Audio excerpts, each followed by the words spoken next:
Hello, and in this short series, I'm going to be teaching you how to make your first lethal company mod. Before we get into that, here are some prerequisites that you should keep in mind. C# knowledge and previous modding knowledge is not required.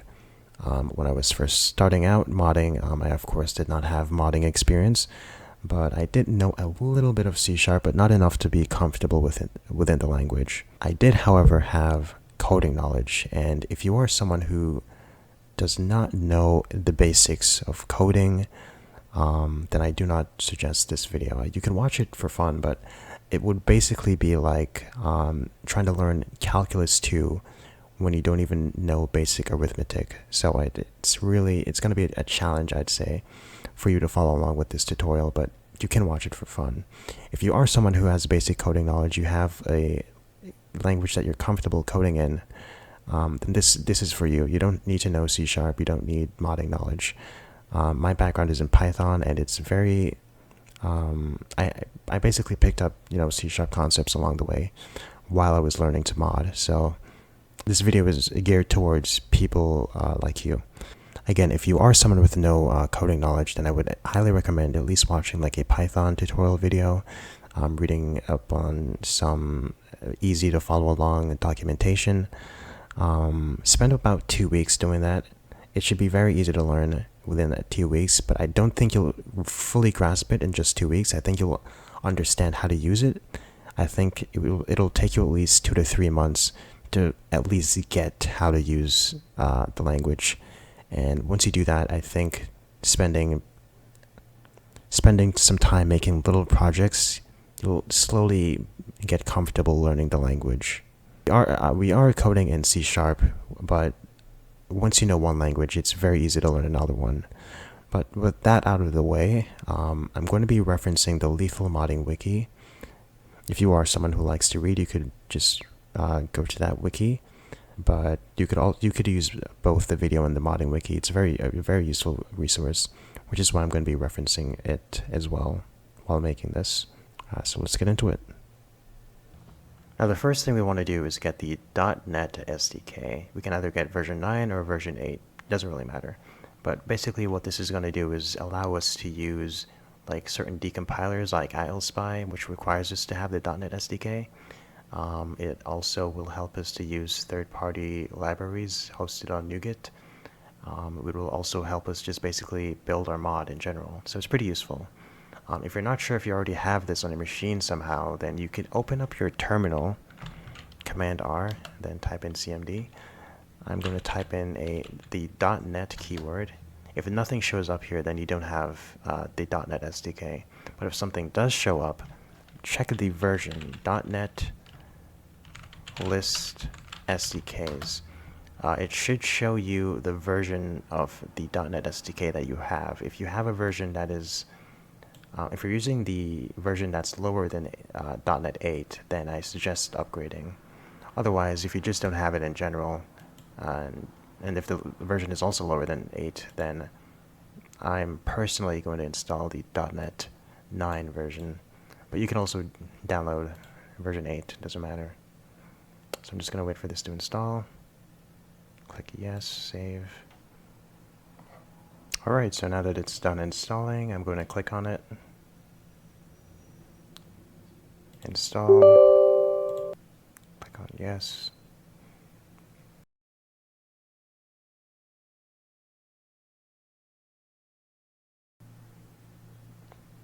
And now it's done. So alright, so now when we click on, or when we open up our terminal again, and if we type .NET, we'll see this list of commands, .NET list SDKs, and there it is. We're using the correct version. Great. Okay, so the next thing we need is a code editor. Personally, when I code with Python, I do like to use Visual Studio Code, but when I'm working with C#, I much prefer using Visual Studio, so that's the one I'm going to be using. If you do have a code editor that you prefer using, you can use that instead. It's not required that you use Visual Studio, but I would personally recommend it. So yeah, Visual Studio 2022 is the version I'm using. Okay, yeah, install. Alright, it's done installing. Click on yes. Continue. Right now, it should take you to this page if you are following along.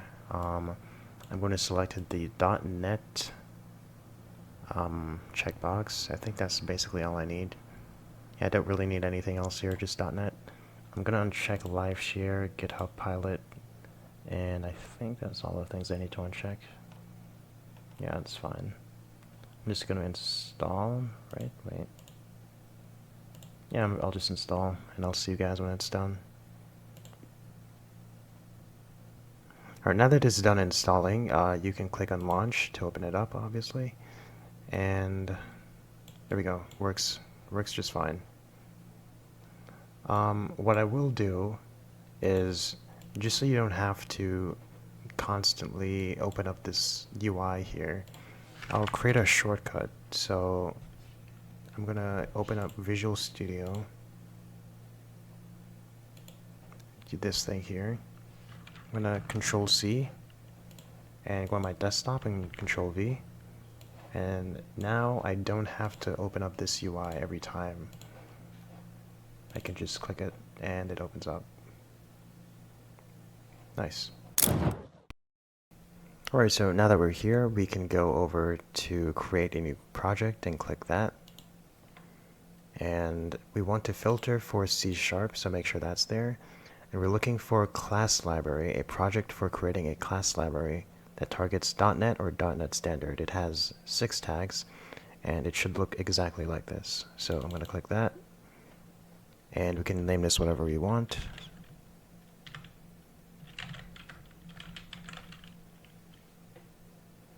Make sure this is unchecked. So leave this as is. It should be unchecked. And yeah, this file path is fine. Click on Next. That's Standard 2.1. And if it isn't if you accidentally clicked on something that's not Net Standard 2.1, then it's fine. We can change it later. Okay, now that we're here, we can head over to NuGet. Now, what is NuGet? NuGet is basically a package manager. If you're familiar with Node.js or Python and pip installing things, it's basically like that. It's basically like a repository of packages made by other people that we can implement into our own project. So if we type in lethal, we can see that there's a bunch of projects here, packages here that we can add to our project if we want. However, there's a certain package that's not listed in this specific NuGet source. Now, what is a NuGet source? What do I mean by that? Well, basically, the main NuGet source, which is the site we're on right now, only gives us access to certain packages hosted on the official NuGet.org website. What we want to do is allow our project to also use another NuGet source, which hosts separate NuGet packages. We can do that by creating a file called NuGet.config. This allows us to not only use the main NuGet source, but also an additional NuGet source of our choosing. So what is that NuGet source that I'm referring to? Well, it's BepInEx. So if we go over here, if we go over to BepInEx.dev, or this website here, then we can see all these packages that we can't normally access on the main NuGet source.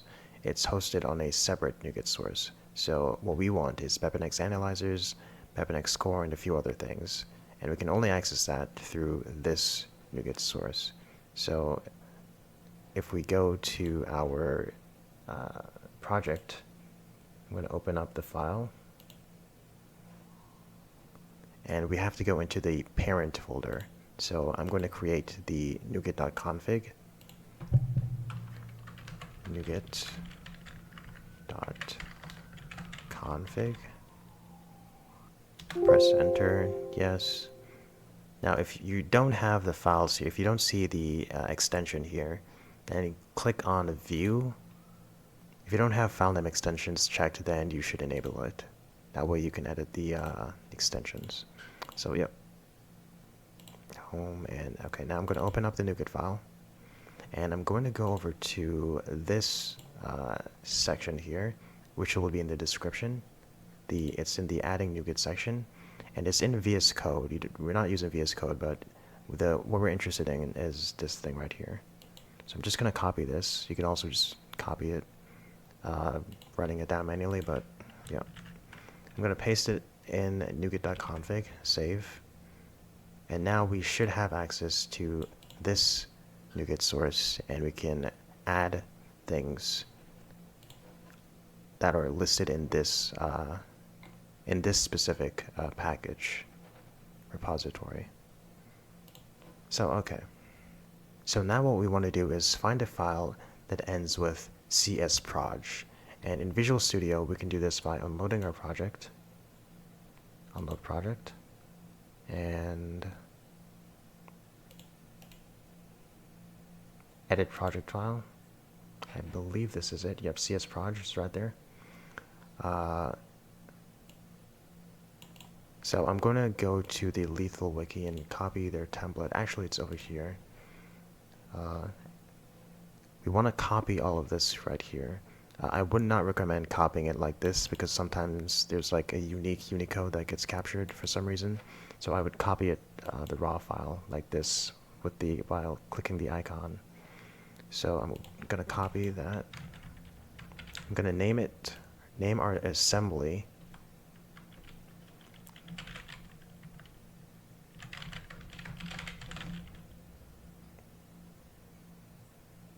I can get rid of that.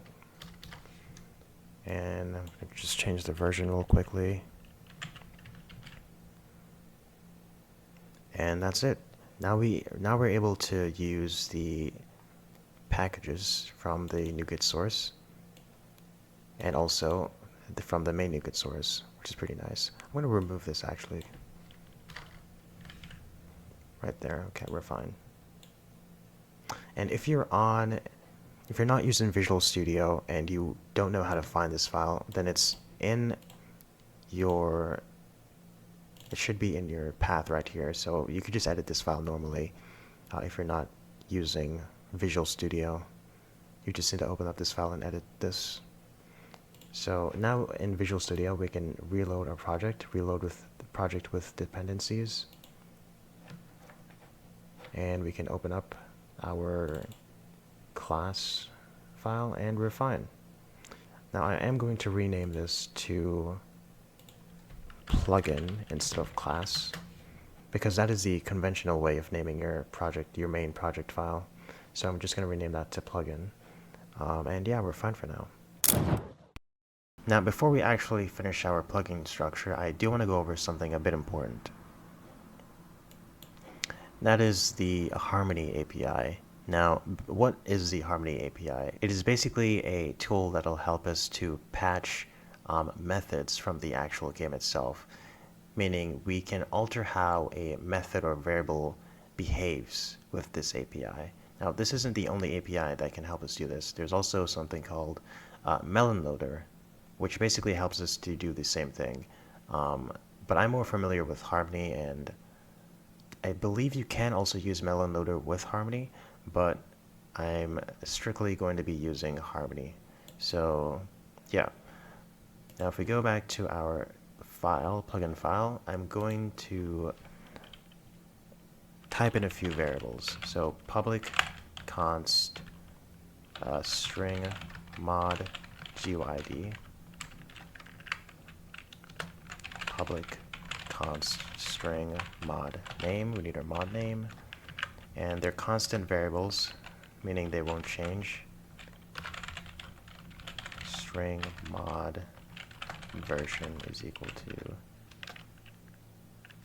that. Okay. Something important that we need to do is give our mod UID a unique name, basically.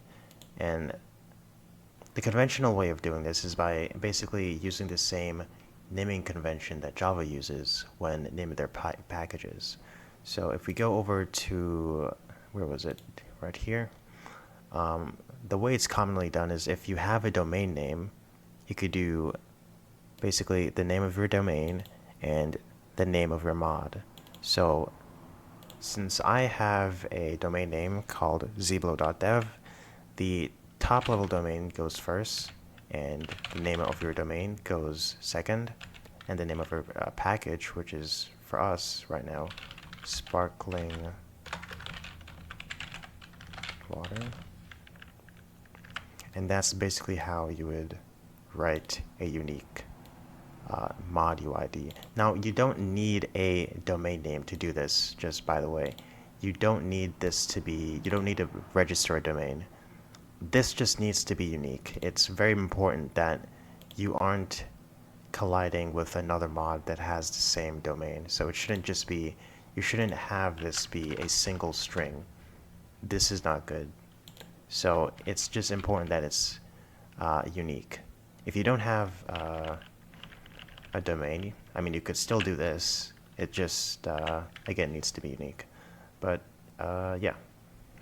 Next, I'm going to add the mod name and the version, which uses the semantic version convention, which is, I believe, where is it? Over here. So on the BepInEx site, and semver, this convention. And yeah, so what are we using these variables for? Well, we need to add an attribute called BepIn plugin. So I'm going to import BepInEx using BepInEx, and I'm going to add BepIn plugin, and we basically fill these parameters with the variables we added before. Mod name, mod version. There we go. Now what this does is it tells BepInEx that this is our plugin class.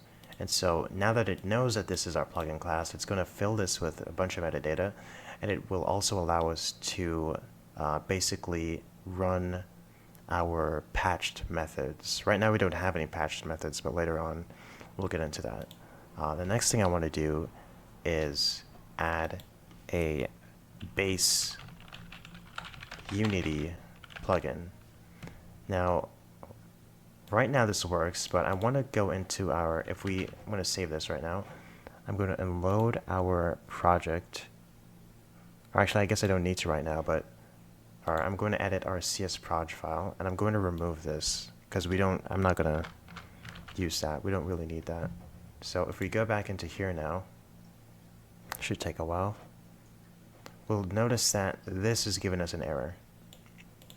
And why is that? Well, if we click on Show Potential Fixes, you'll notice that it tells us to add a reference to Unity Engine.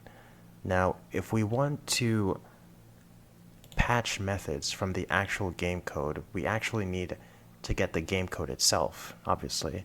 And one way we can do that, or the way to do that, is to click on your project name up here at the very top, and scroll down and look for Add. Click on Project Reference, and I'm going to go to Browse and click on Browse.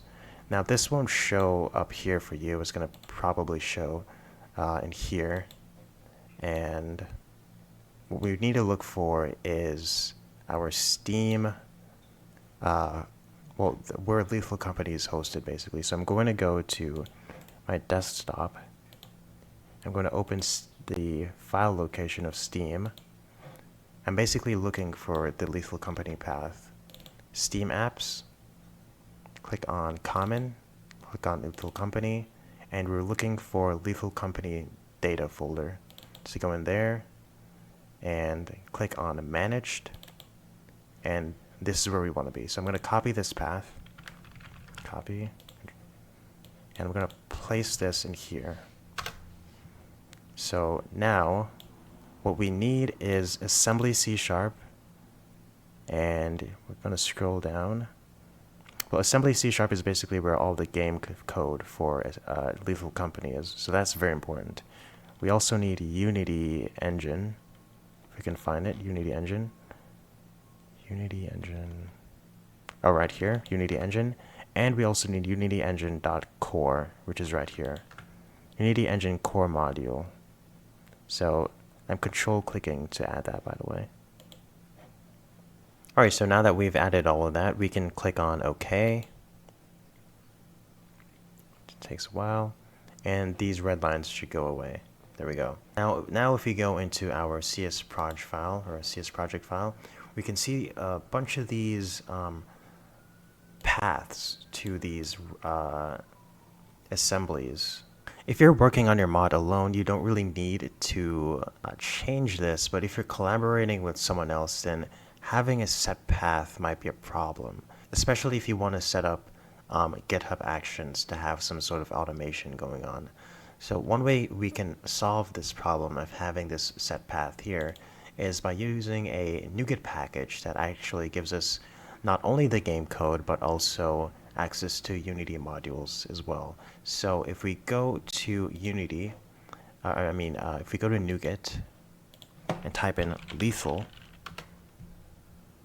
then we'll see a package called lethalcompany.gamelibs.steam. This is by Lord of Firespeed. So if we click on that, and in the package reference section, copy this package reference, go to your CS_proj file, and I'm going to remove these item groups here, these assemblies, and we're going to paste it at the bottom here. And now, if we go back to our plugin, we can see that everything is still the same. There's no red lines, and we're fine. So I'm actually going to keep this here because I find it more useful. And yeah, so the next thing that we're going to do is add a Harmony instance. So private Harmony, nope, I actually have to import Harmony first, so using Harmony lib and private Harmony is equal to new and the instance of our, oh my god,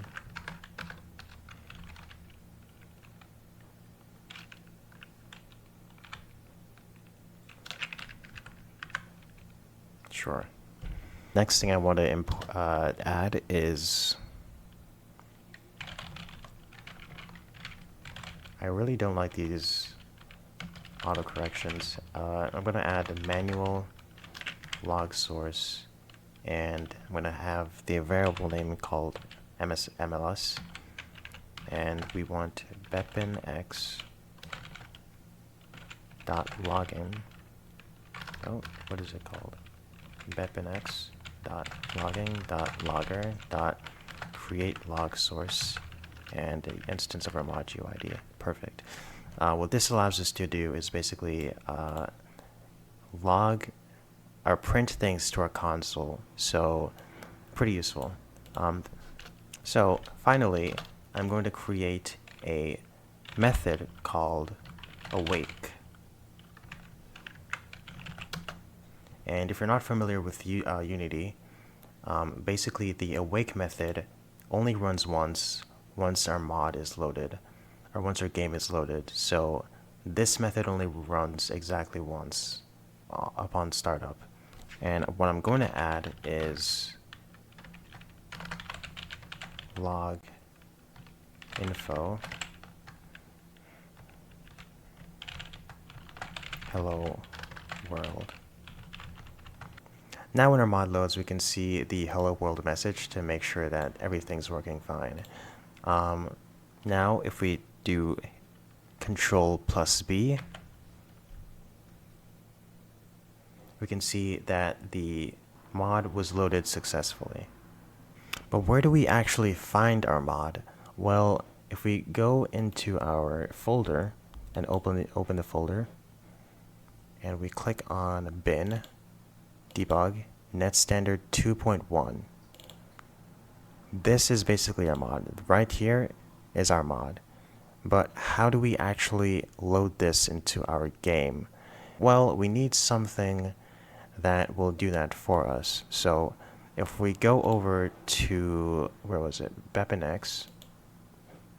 I actually could just type it in, but I'm pretty sure there's they have their GitHub listed here.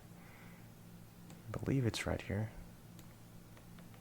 BepInEx installing GitHub stable. Oh yeah, there it is. We don't want this 6.0 version right now because that's still in testing. The latest release is 5.4 as of today, so I'm going to get that version. I'm going to scroll down and download this. If you're on Windows, then you're going to want the BepInEx Windows 64 version. I'll click on that. I'm going to save this in downloads, I suppose.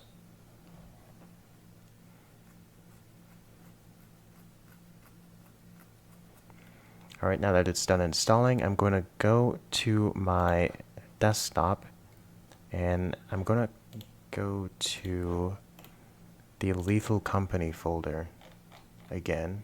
So Steam Apps, Common, Lethal Company, and I'm going to have that here.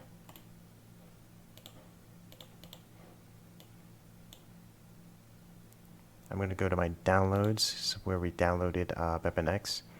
Drag that in here, and I'm going to actually, yeah, okay, so I'm going to extract everything in here. So extract here. And there we go. So I'm going to delete the zip folder that we saved. Okay, so now if we go to BepInEx, we'll see that there's only one folder here with a bunch of weird files. I'm going to go back a layer. What we need to do is open up Lethal Company. That way it generates a bunch of files. So I'm going to run Lethal Company and wait for that to load up. Alright, now that Lethal Company is loaded, we can actually close the game. And we should have a bunch of files and folders in here now, yep.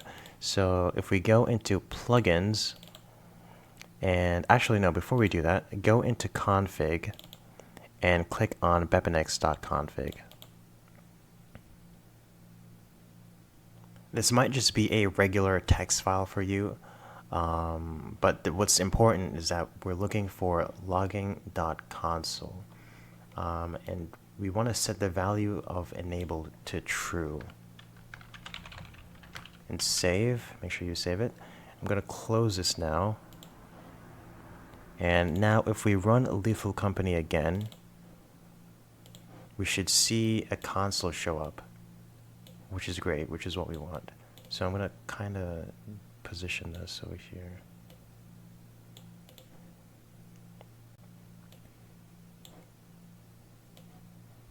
Alright, I'm going to close Lethal Company again, and to actually load the mod into our game, I'm going to open this up, BepInEx, plugins, and once again I'm going to go to the folder that our assembly is in, debug, net standard, Control-C to copy this. Then I'm going to open up our Lethal Company plugins folder. I'm going to paste the mod inside of this folder here. And now, if we open up Lethal Company again, there we go. Hello world, there it is. So if this works correctly, that means you've done everything right and your mod currently works. You've created your first Hello World mod. Amazing. And now what we can do is patch a method from the actual game itself. So what do I mean by that? Well, patching basically means to modify. So we're modifying a method from the actual Lethal Company game and having it behave in a way that we want it to. But now the question is, well, how do we even see the game files? How do we see the code in the game anyways? So we could use Visual Studio to look at the game code, or we could use a decompiler. So if we go on the Lethal Wiki, we can see that we have a couple options: dnspy, ilspy, or .peek. I personally use ilspy, so I'm going to click on that, and I'll just have this linked in the description as well. I'm going to get the latest release, scroll down, and click on 64, ilspy installer 9.0 64. I'm going to download this.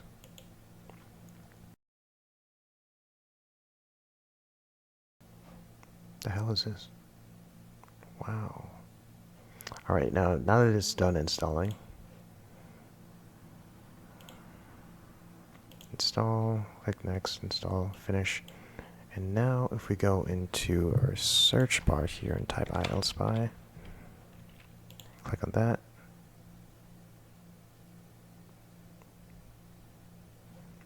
Here we go. Now for you this might be empty. I'm actually going to get rid of this here. Remove. Okay, so I'm going to remove all of this.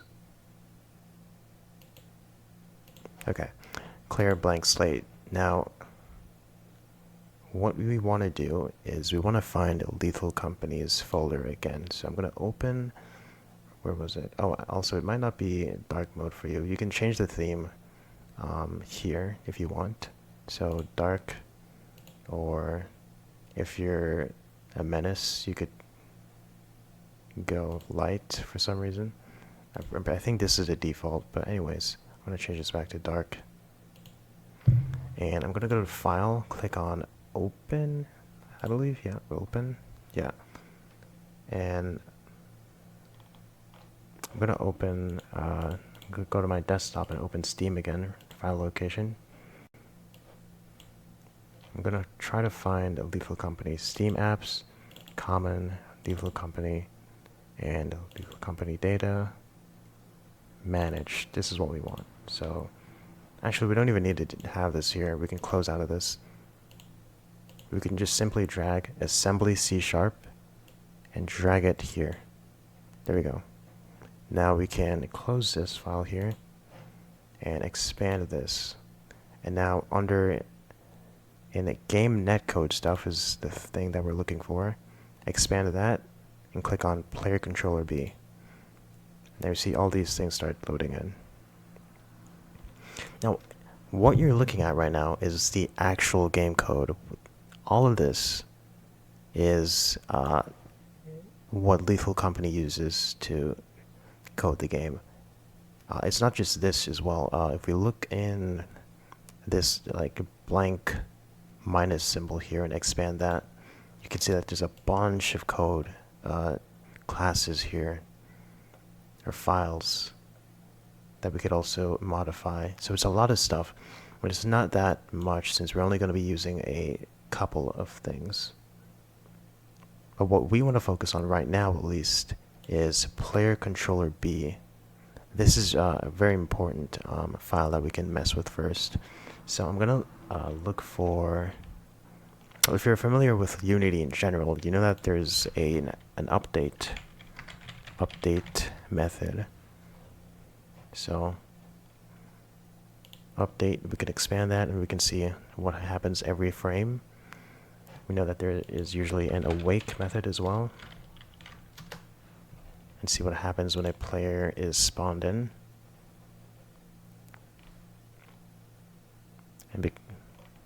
And this this method here is attached to the player, obviously. But what we want to look for actually is, let's see. I can't use my cursor, but item interaction. Okay, here, item interaction. Actually, before we get into that, I'm going to leave this here. But if we go back to Visual Studio, and I'm going to make another method. So it's going to be a private method. Static void. Let's call it patch all stuff.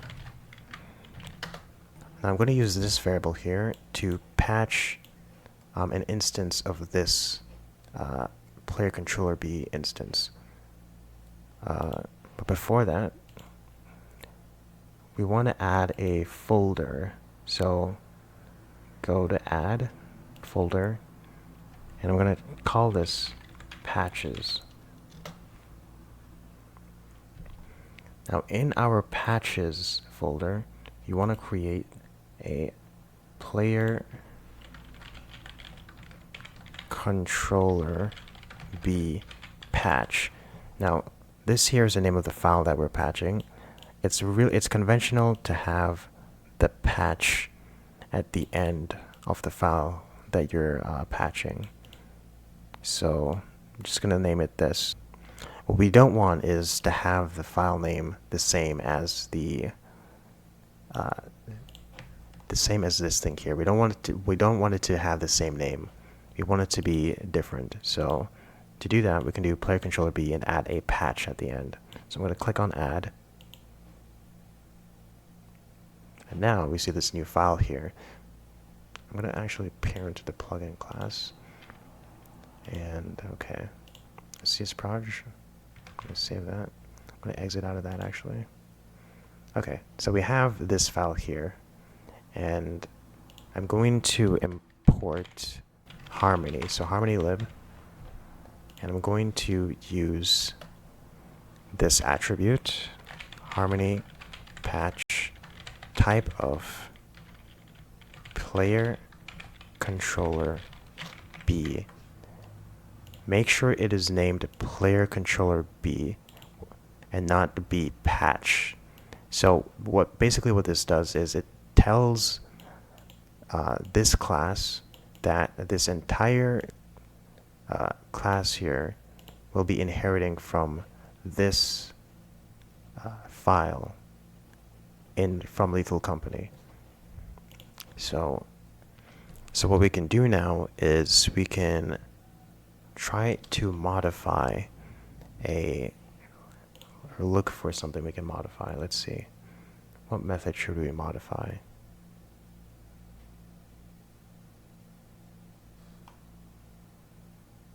Let's item interaction. I'm going to update let's update the update method. So update, why is it doing that? Okay. I'm going to modify the update method and I'm going to set a variable. Alright, so the method that I'm updating is the update method, so I'm going to do a couple keywords here. Harmony patch, name type of player controller B, name of player controller B dot update, and also Harmony postfix. I'll explain what these mean in a second. Private static void update patch. Okay, so what did I just do? Well, I created a Harmony patch that tells Harmony that the file that we want to modify, which is player controller B, right here, and the method that we want to modify within this file is the update method. Now, we actually don't need to have this type of prefix here because we already have this up here, which tells Harmony that this entire class is going to be of type player controller B. So we can just get rid of type of here. We don't need it. All we need is name of. Now, postfix tells Harmony that we want to modify this method after it's done executing. So what you can think of update is, if you just imagine that this line here is game code. So if imagining that this is Lethal Company's original game code, then what we're doing is executing our code after this. So this original code executes first, having this postfix here tells the game that our code will run after it. Now, if we want to modify a variable, and I'm going to look up item interaction. Let's mess with the grab distance. So if we go here, we want to reference, let's see, what was it called? I'm going to copy this.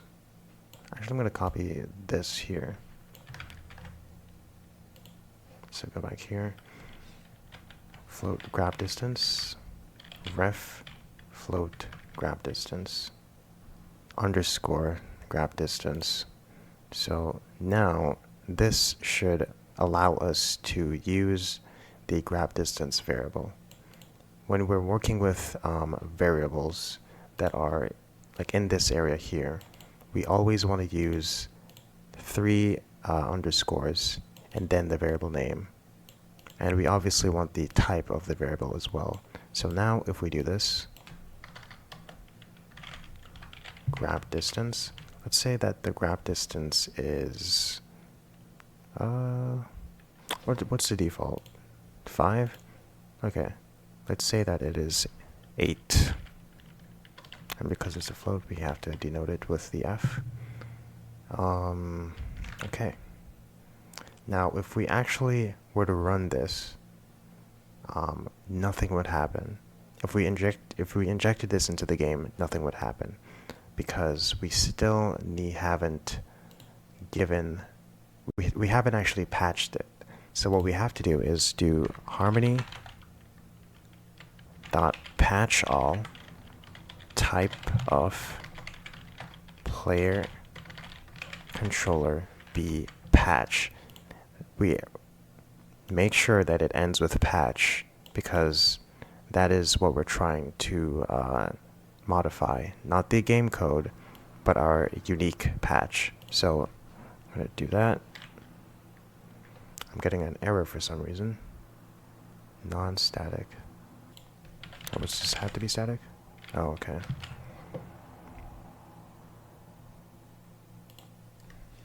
Now I'm just going to have this in here, patch all stuff. Now if we were to run this, then it should work correctly. So I'm going to type press Control B. No failures. I'm going to make sure, let's see, is there anything else I needed to do? Play controller B. Yep, okay, that's fine.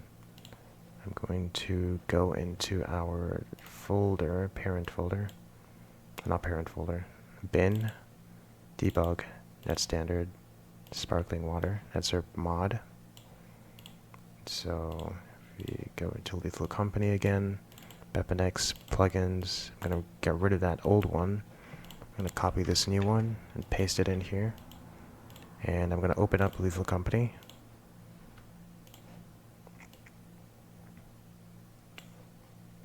See how hello world, and we have no errors. That's good. Okay, now that we've loaded into the game, in a normal Lethal Company game, wait.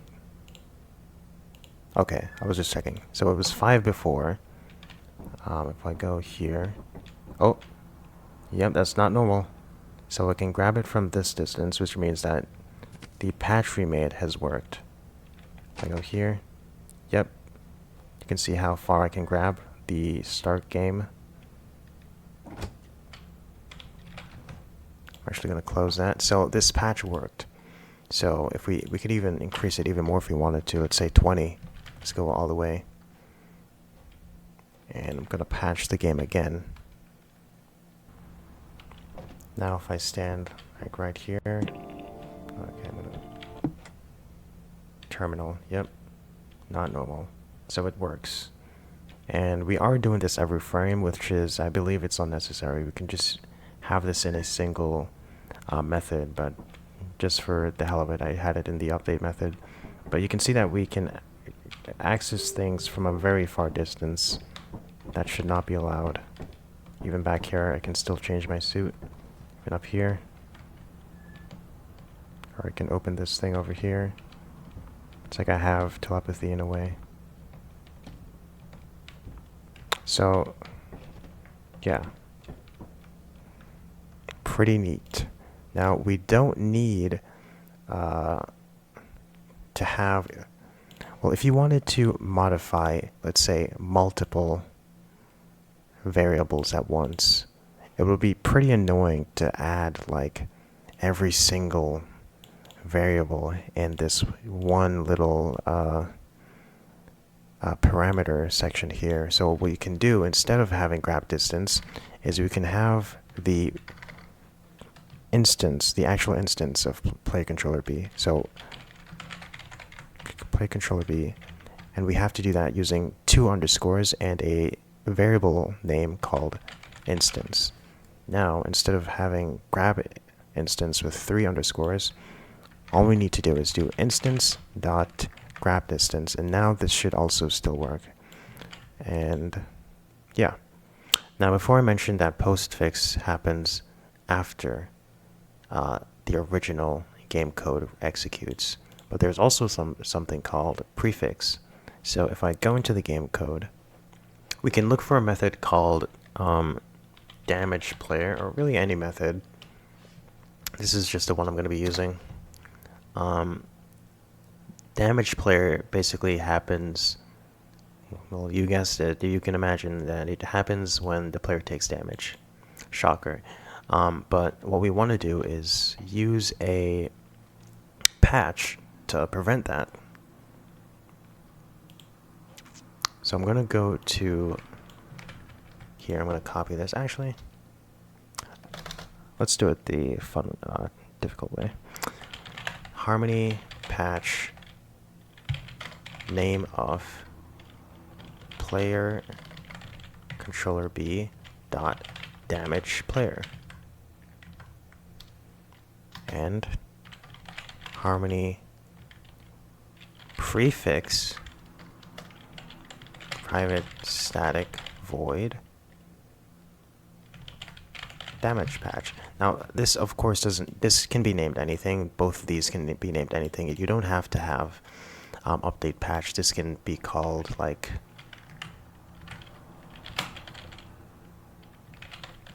it doesn't have to be called update patch, but it can be called anything. Anyways, I'm going to call this damage patch because whatever. Now, prefix, if you can imagine, if postfix happens after, then prefix happens before. So if we have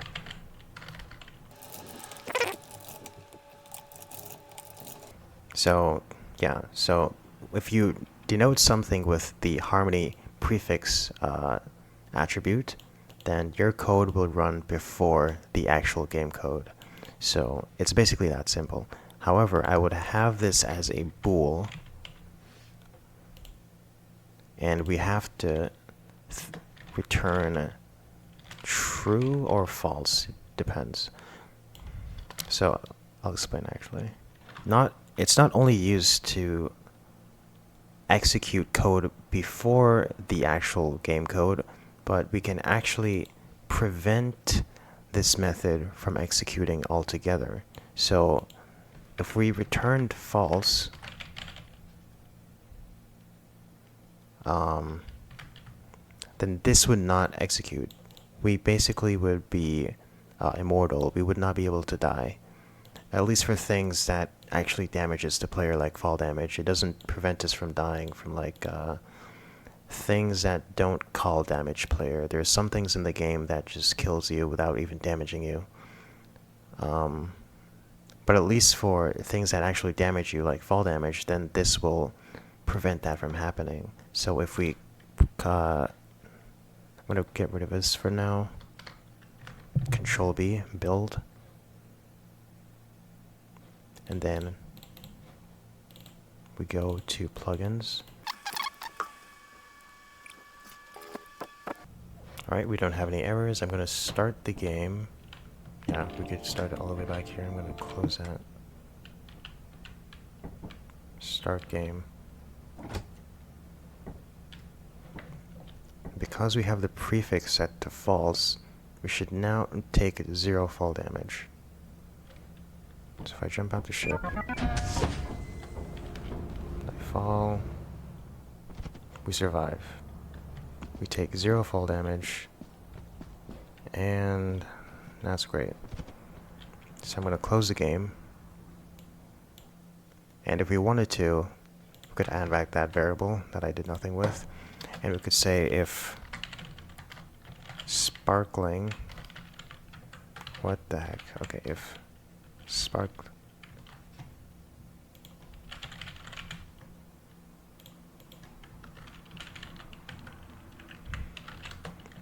return false, and if it's not sparkling, then return true. So if we for some reason had some sort of check, we could do something like this. So if it's sparkling, we could prevent the player from dying, and or at least prevent them from taking damage. And if it's not sparkling, then we can you know, allow them to take damage. So a lot of things we could do with this. Now what's cool as well is we can have something in, we can actually call other instances in the game. So if I go to the game files again, one thing that's pretty cool is the HUD manager. So we could look for that. Where is that listed? Oh, we could use this tool here, by the way. Search Control Shift F. I usually just click the icon, but we want to look for HUD manager. Click on that. It's up here.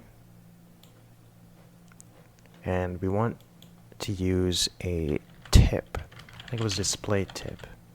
Yeah, this method here. So this method we can use to show a text on screen. So if we went down to this patch here, we could say HUD manager dot instance dot display tip,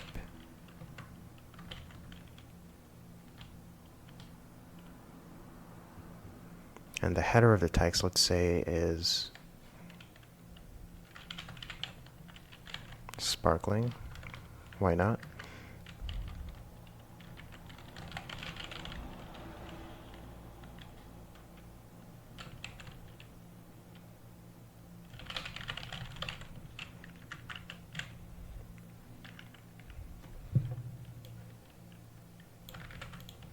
We could copy this again, and there's a, if we hover over this, we can see that, okay, we can see that there's a section, oh my god, there's a section that says is warning, and we can set that to true, because by default it's false.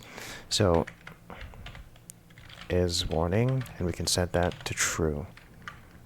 Now if the player is sparkling, we'll prevent them from dying, and this pop-up will show. If this is false, then it will show a warning with a red message. Now we already know it's false, so it's gonna, we already know the outcome here. But let's build and see what that looks like.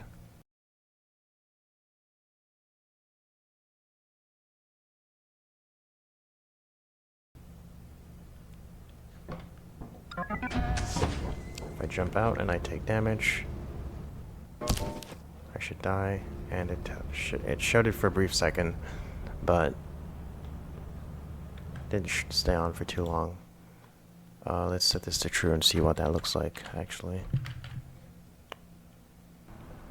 Alright, I've started the game again. Now if I jump out, you can see what the text looks like. The player's too sparkly to die. Okay, it works. Perfect. And we can also, if we run over to this ladder here, I'm not sure if it's laggy for you, but you can see how far we can reach. Yep, we can reach all the way back here. So if we go here, oh, okay, so it actually does work from this distance, even though I'm pressing E. That works though. Alright, that's cool.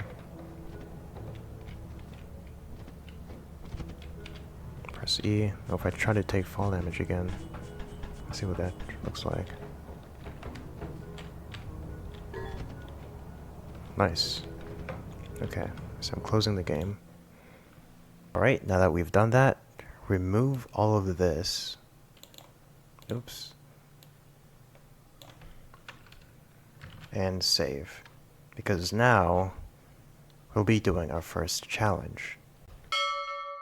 By now, you should have a decent grasp on the fundamentals. So here's your first challenge. Your sparkling water company is so good that it makes people jump really high.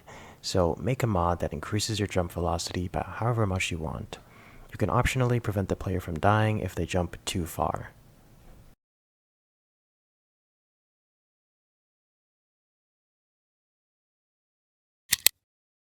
Okay, so if you've completed the challenge, then congratulations. You can move on to the next section in the video. If you are having some issues and you didn't quite solve it, then no worries, and we'll try to solve it myself as well. So first thing we want to do is go down to ILSpy, and I'm going to look for something with the jump. Alright, first thing I'm taken to is jump performed. I was looking for a variable. I think it was this variable actually. I'll go back to that. Jump. Oh, okay, so jump force is jumping, which is also important. If we is falling from jump. Okay, so a lot of useful variables here that we can mess with. I think what we want to mess with is jump force. So if I go, yeah, let's go here. I'm gonna make a method again. Harmony patch name of player controller B, and let's mess with the update method. I mean, I think we could also mess with the jump method that we saw before, but it doesn't really matter. They're both gonna do the same thing. Let's call it jump force, and we could reference jump force like this, or we could use the instance. I'm gonna do it like this. So jump force, copy the variable, jump force. I think we could do that. Or actually, I'm just gonna use instance, even though we really don't need to. We're only modifying one thing, but whatever. Instance.jump force is equal to, let's say 12, and now that should work. Okay, I'm gonna remove this stuff, and I'm gonna build our mod.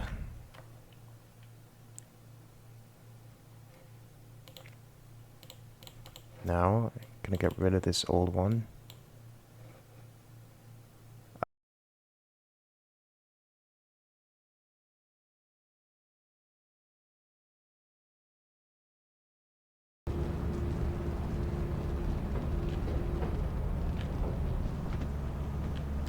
And now, let's see how high I can jump, or high I can jump.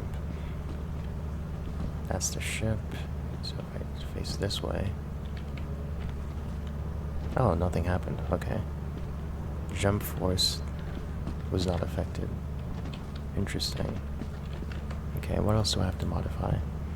Jump force is equal to 5. I can't tell if that. Actually, you know what? I'm gonna change this from 12 to 21. That way I can really see a difference. Because maybe it's too low. The ship. It appears to be working. Maybe it was working before as well, and it just wasn't high enough.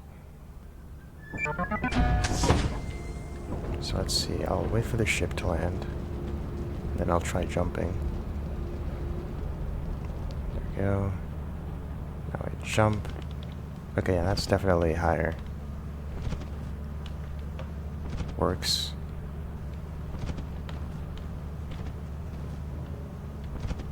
So it does work. I'm wondering if it worked before and the number was just too low. Let me see. Postfix, update. And let's say it was 30. And build.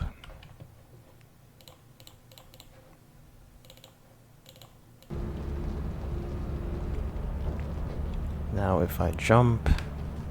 Okay, so it was working before, it was just like way too low and I didn't realize. Now the problem is I'll still take fall damage, I believe. Like, yeah, I'm taking fall damage, and quite a lot. Oh my god, it's a robot, that scared me.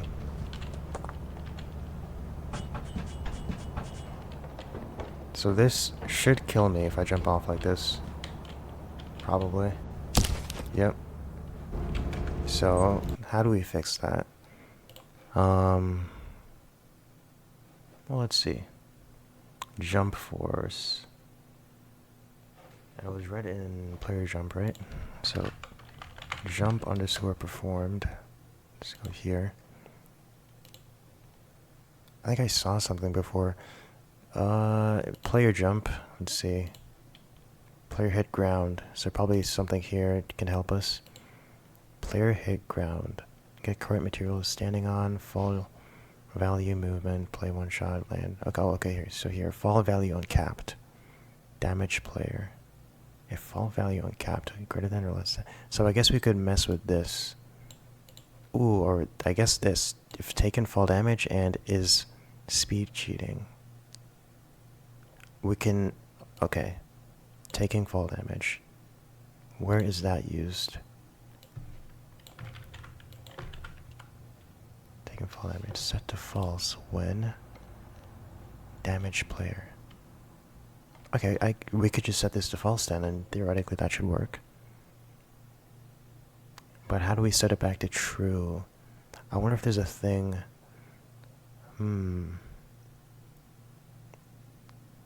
Because we only want this to be false when the player has jumped. And the player should still take fall damage in general. I guess we could just do a simple thing. X.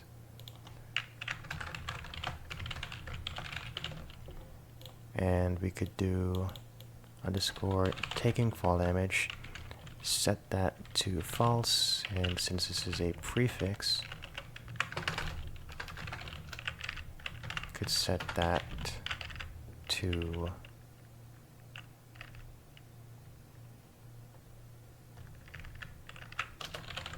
true. Now this is like an over-engineered way of doing this. If you wanted to, you could also just do what we had before and set like damage player to return false, but the problem with that is that even monsters wouldn't be able to damage the player, and that's not what we want. We just want fall damage to be turned off. So this works. But I mean, if you did it that way, if you did it the like simple way of just stopping damage, you know, that works as well.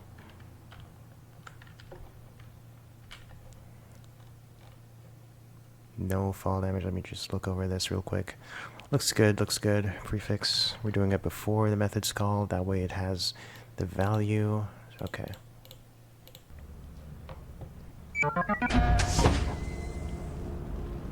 And if we jump right now, here we go. We're doing take fall damage. Jump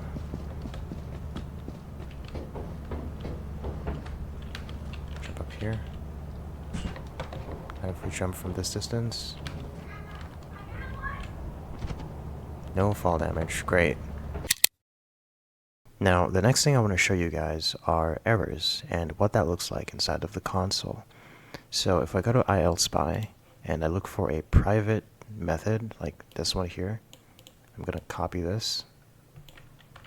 Because we can't directly use private methods, we should get an error if we try to use this one. I didn't even need to copy it actually. Let's do that. Set it to true. And unfortunately, this is going to spam our console with errors, but that's fine. And I'll remove this actually, since we don't need it anymore. And I'm going to remove this. Whatever. Build. And you don't have to follow along with this. I'm just going to show you. Actually, yeah, you probably should follow along. Well, I don't know. We'll see.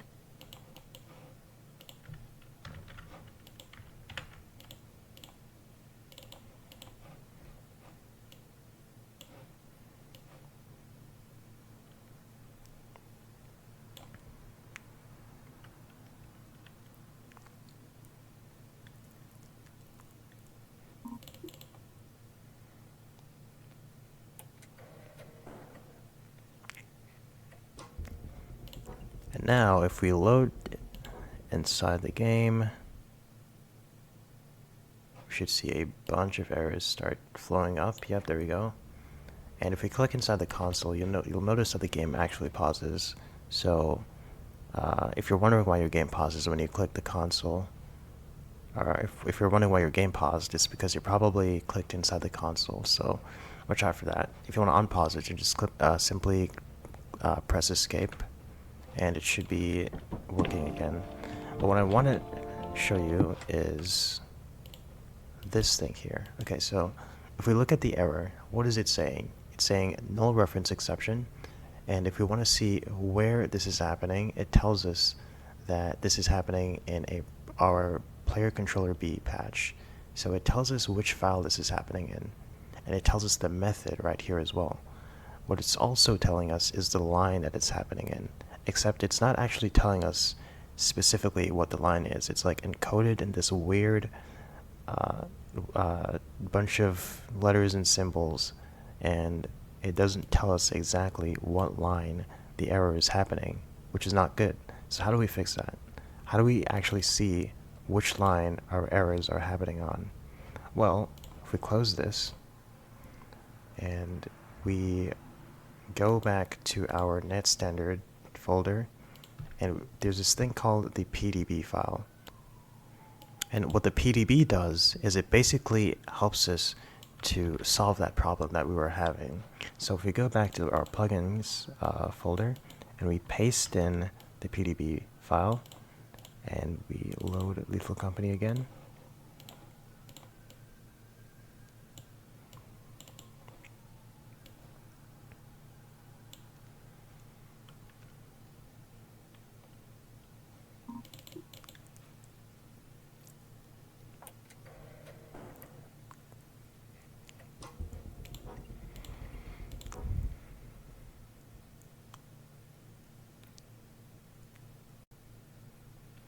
now, if we look inside of our console, we can see something different. It tells us the path, and it also tells us, if we look at this, the CS file and the line that it's happening on.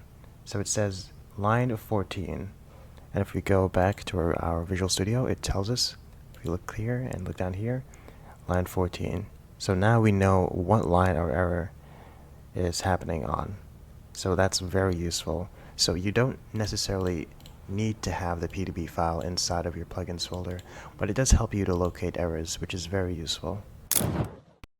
Now, so far we've only patched methods from the player controller B class, but we can also patch other classes from the game. So if we go to our Decompiler, and we can see that this is the HUD manager class. So if we wanted to make some patches of this class here, we could just do the same thing. We can create a new file in our patches folder called HUD manager patch. Add.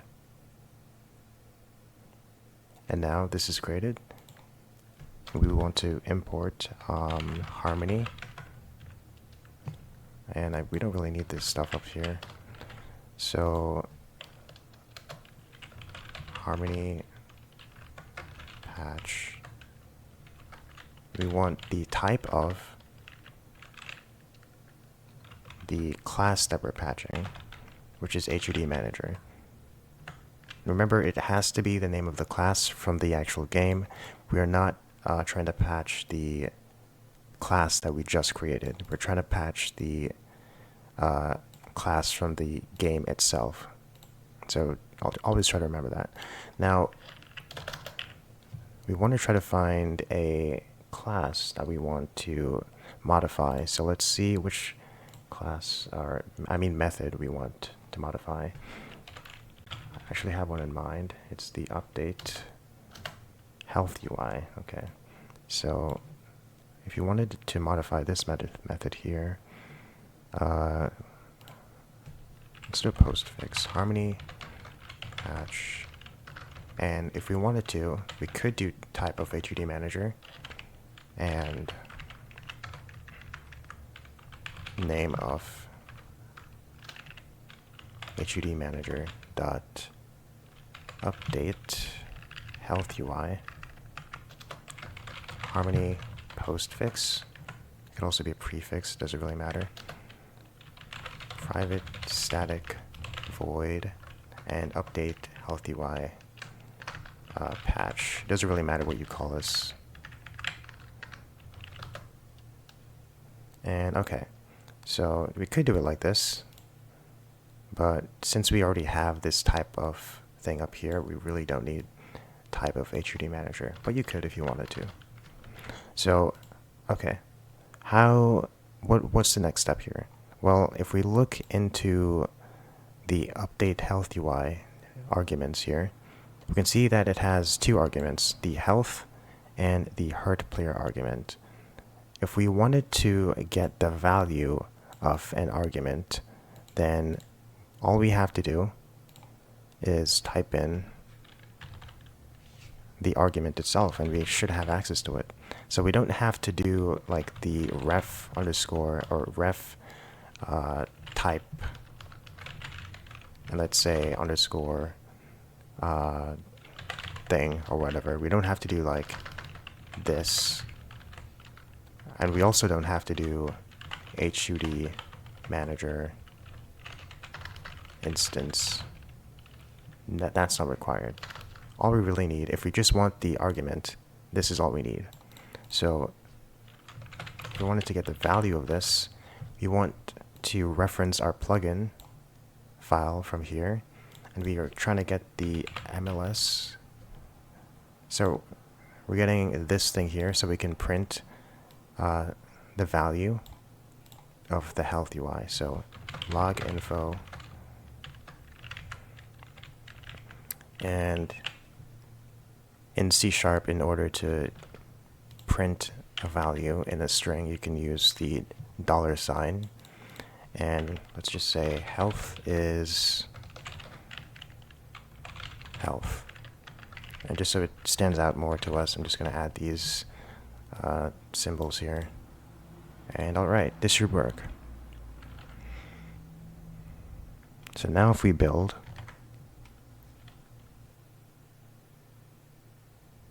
that's right, I forgot to remove the, oops, I forgot to remove this. So make sure you remove this error in the player controller D patch, remove that. Also, that does remind me of what I was forgetting. So this should work, but because we haven't actually implemented this in our plugins file, then this wouldn't even run. So what we also have to do is go to our plugins file, and we have to insert a patch for this. So harmony.patch all type of HUD manager patch. Now if we build and we, oh, that's not, okay. BepInEx, plugins, delete, Control C, Control V, and we run the game. Now there's no errors in our console, and let's see, I think it should update if we take damage. So start game.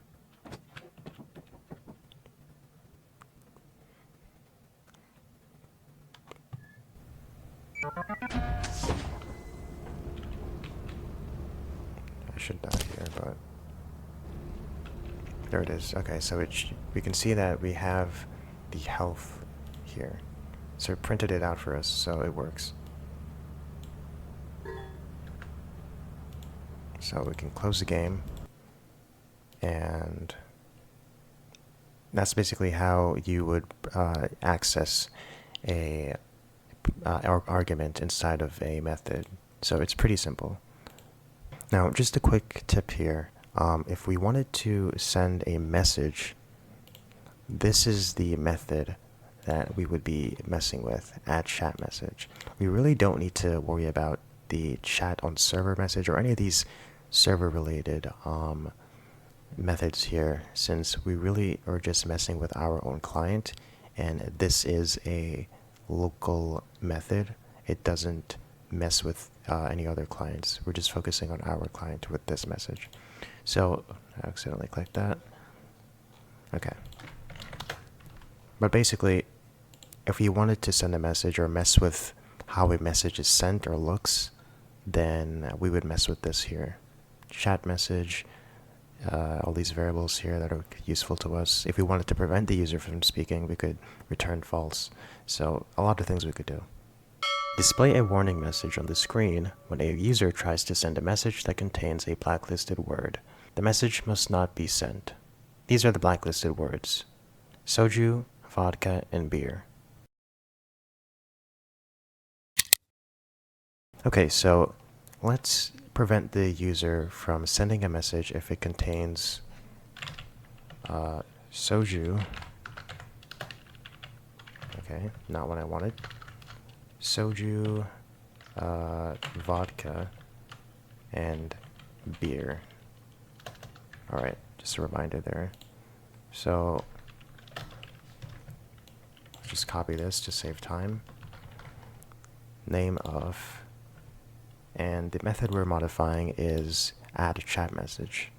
So let's do add chat message, and let's say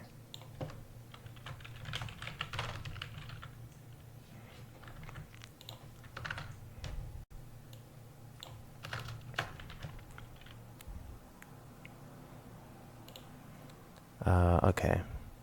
So we want to access the chat message argument. We don't really care about who sent it, since it's I mean it's always going to be us. So if should I create a list? Yes. If okay. So string. We could create a list, but I mean if you didn't know how to create a list in C#, you probably wouldn't know how to do this. But I mean you could also just do it the static way of like checking if chat message is equal to soju, or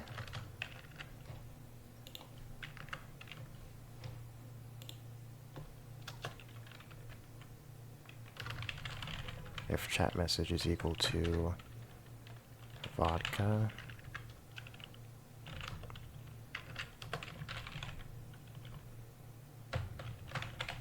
chat message is equal to beer. I mean, we could do it like this as well, and it would work. But this should be a prefix, since we want to prevent the player from sending a message. So if any of these are true, then we'll return false, but otherwise we'll return, oops, I didn't close that apparently. Return true. And we'll make this a bool.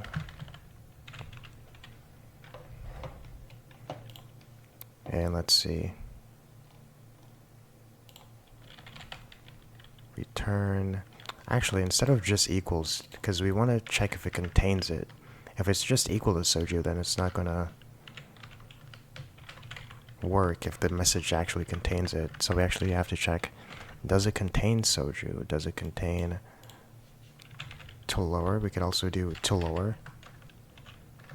Which, I mean, if you're not even familiar with C# and you're wondering, okay, I didn't know about Tolower, I didn't know about .contains, this is like really easy to look up. Like, how do I modify a string in C#? How do I make the string lowercase? I mean, if you're already familiar with the language, you're probably already gonna be aware of how to do this. So let's return false here. And I'm gonna copy this so I don't have to do it all over again.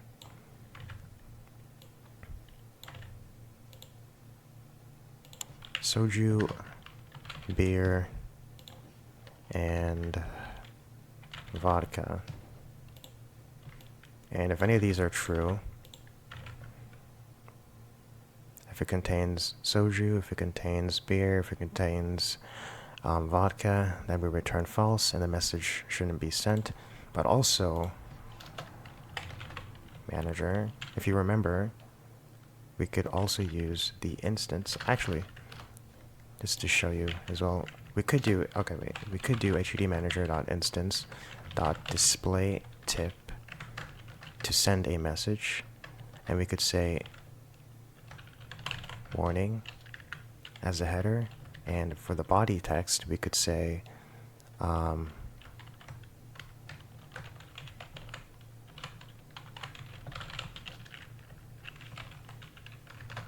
cannot send, and the name of the word that the user tried sending.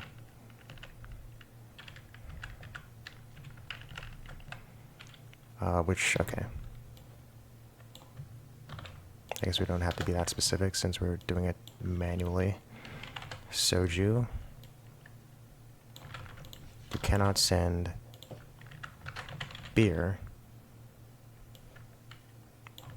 Well, let's just say, instead of send, you could say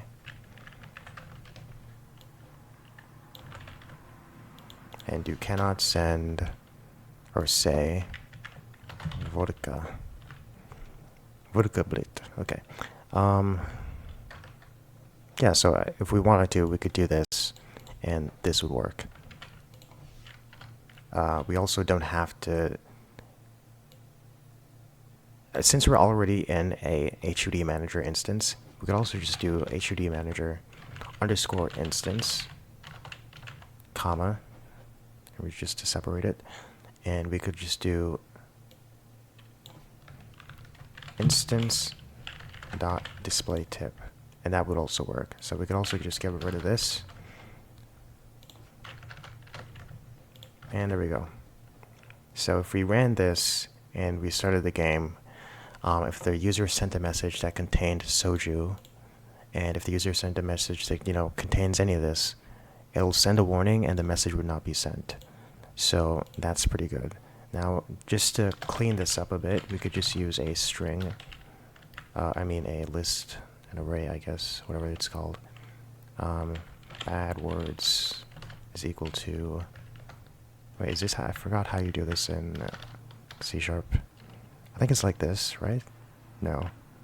How do you do a string, or a list? I think it's like this. Soju, right? Is that right? Okay, I'm not getting an error. I'm going to assume it's right. Beer. I usually create a list like this, which is why I'm not remembering if it's like this. I really use this form, but since it's like a static, we don't really need to use a list like that. But it's also just an example, so it doesn't really matter. Vodka, soju, beer. Okay, great. And we could just iterate, say for each string word in bad words, if the chat message to lower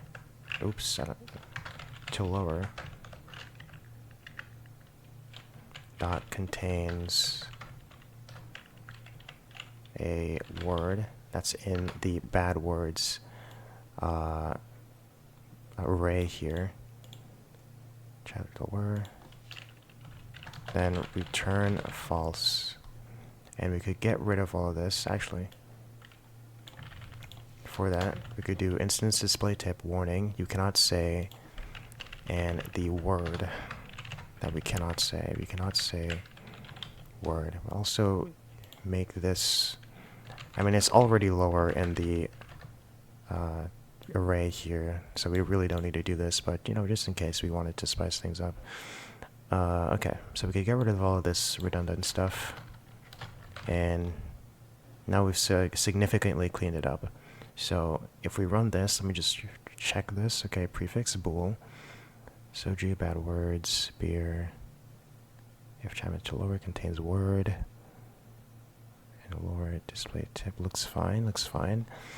Okay, let's build it, see if it works. Now we're starting up the game.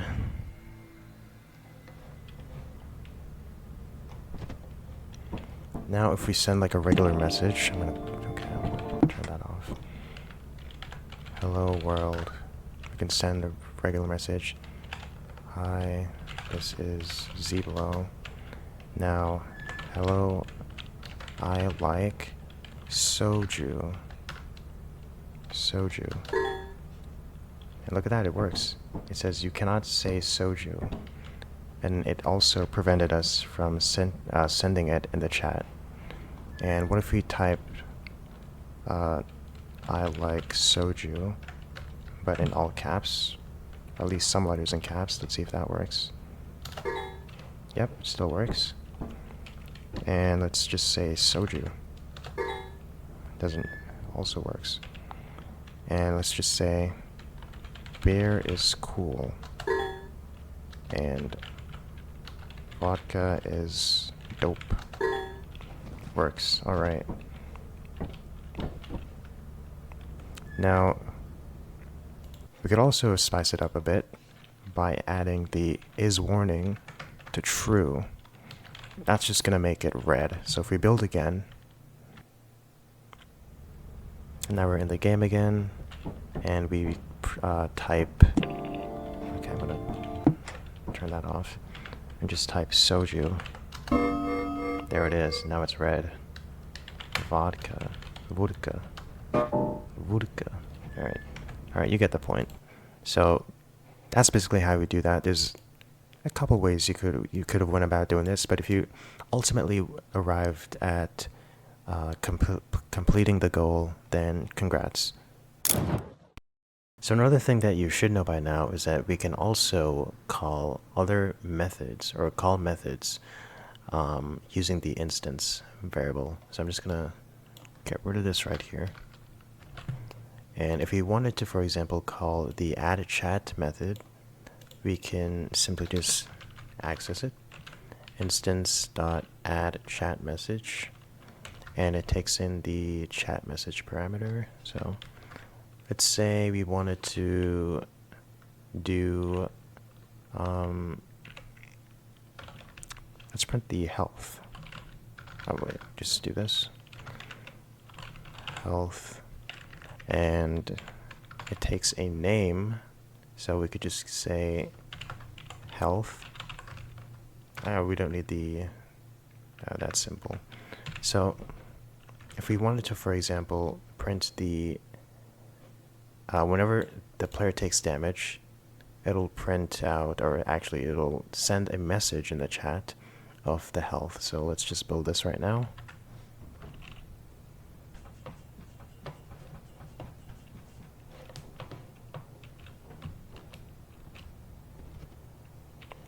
And there we go. If you look at the chat, you can see that the number 70 was sent.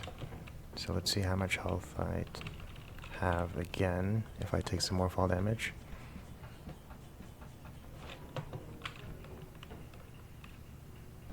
$20. So we can see it works clearly. And this is all happening on our client. Well, I'm not sure. Oh, I think it might send to the other client, but I'm not sure. I'd have to test that. And there we go.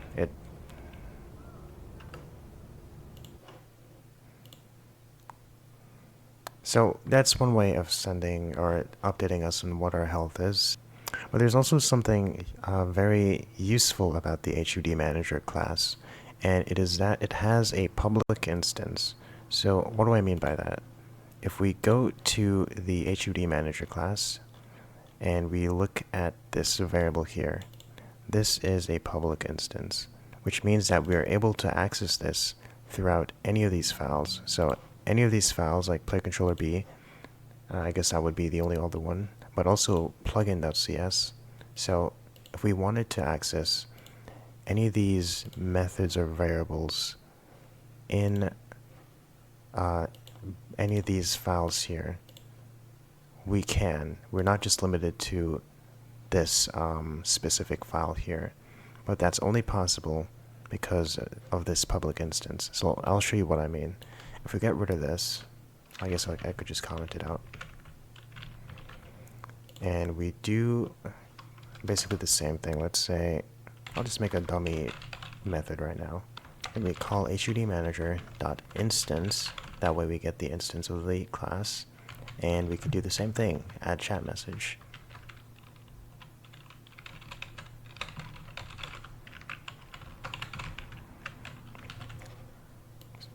No errors, and this would, well, if we had this in like an actual method, then it would work if we did it.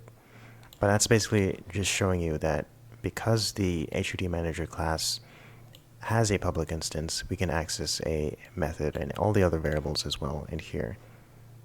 We can also copy this and paste it in here, and we won't, we won't get a, well, we would get an error if we actually ran this, but if we put this somewhere else that doesn't execute immediately when the game starts, then it would run fine. But anyways, all that to say, public instances are pretty nice. Another class that has a public instance is the start of round file. The start of round has this public instance as well, which means that we also can access all of these methods and all of these variables and all of these methods. So if we went into this again and said start around dot instance, a really common one is all player scripts, which basically is all player scripts is a list of player controller. It's a list of player controllers basically. So if we were to like run this, or since it's a list, we have to iterate through it for each player controller B, player in, and we could print out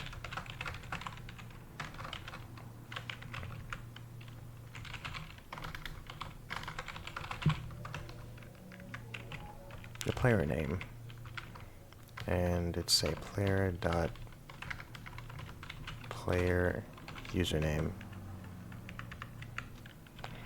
So we could do something like this. Even though we're not in the player controller B patch, we're still able to access something in the player controller B class. So that's pretty neat. But what if we wanted to access something that doesn't have a public instance? For example, the terminal. The terminal is a pretty useful class, but it does not have a public instance. We can't really access the terminal with the same way. If we tried to do that, terminal dot instance, there's nothing. Like, we can't access any of these. If we try, let's say we wanted to get the terminal light. Terminal dot terminal light, it doesn't even show up, so it's not even there. And there's no instance as well, as we already went over. It's not there. So how do we get this? How do we get this terminal instance? Well, one thing you could do is we can make another patch. So we can make a terminal patch. Terminal patch. Add. We'll import the Harmony library. We'll say this is of the type of Harmony patch type of terminal. And what we want to do is create, or actually before we even do that, let's make a public variable called, well, public static,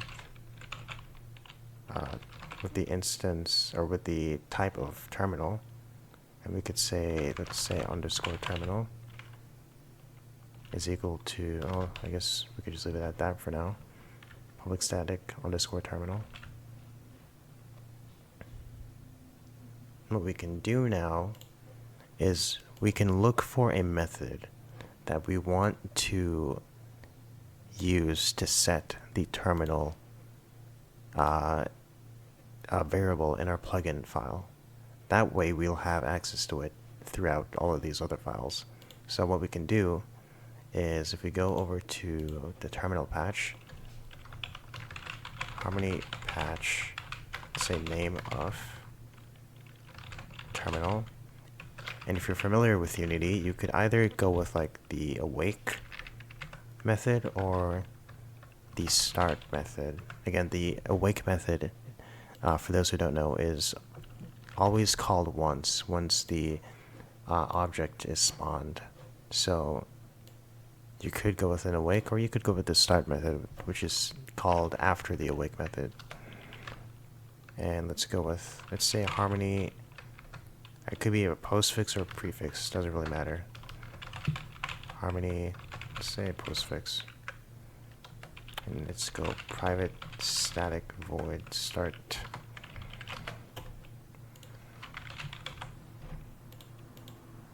And we'll call the plugin dot underscore terminal is equal to the terminal instance. So now, if we wanted to reference one of these, actually I guess it does kind of matter if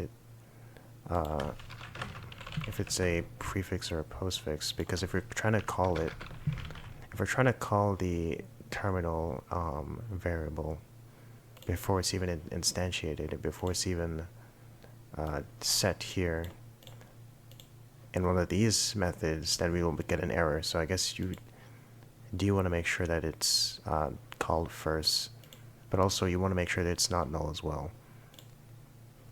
But if we use this here, plugin dot terminal underscore terminal, we should have access to all the other variables and methods. We do dot, and which variable do we want to mess with in terminal?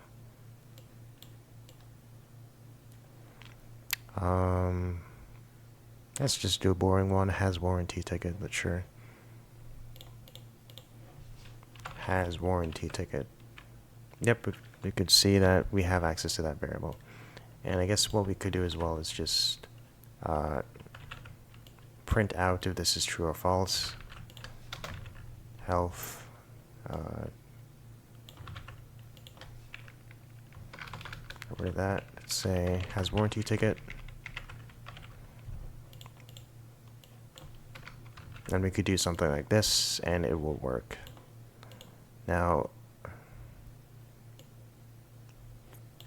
could also go the extra mile and say make sure that terminal plugin dot underscore terminal is not equal to null.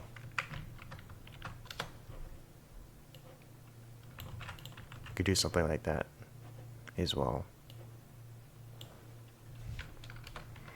Okay, now I'm going to go over something that is a bit confusing, but it might help you. So what I'm going to go over is, and I did forget to make the patch for this, so even if we did do that, it wouldn't work.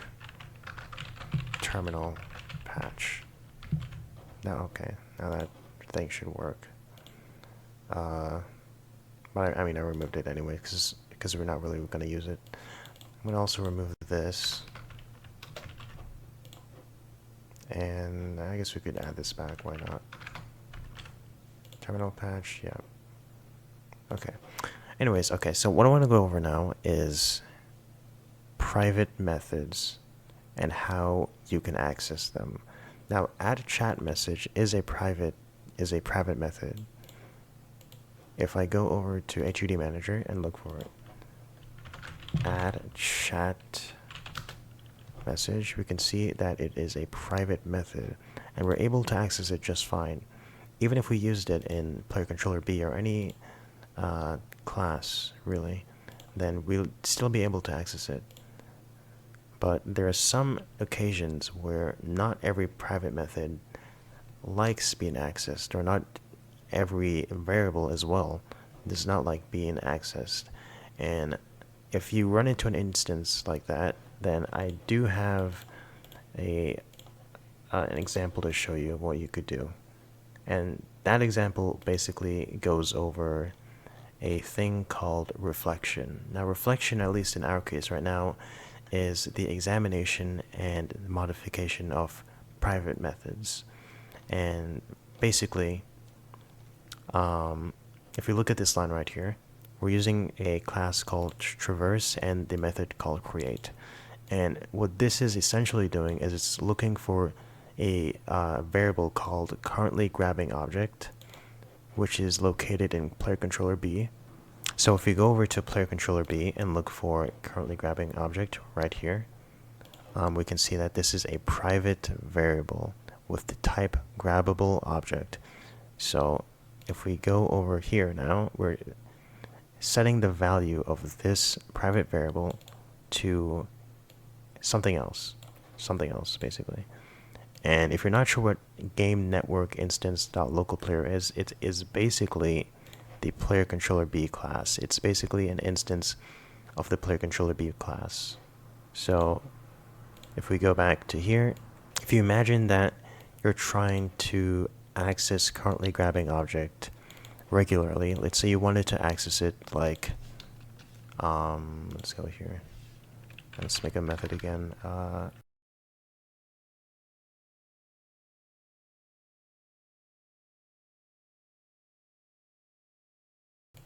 Okay, let's say you wanted to access the currently grabbing object variable here. And you did instance dot currently grabbing object. And you wanted to, I don't know, maybe you wanted to print the name of it, let's say.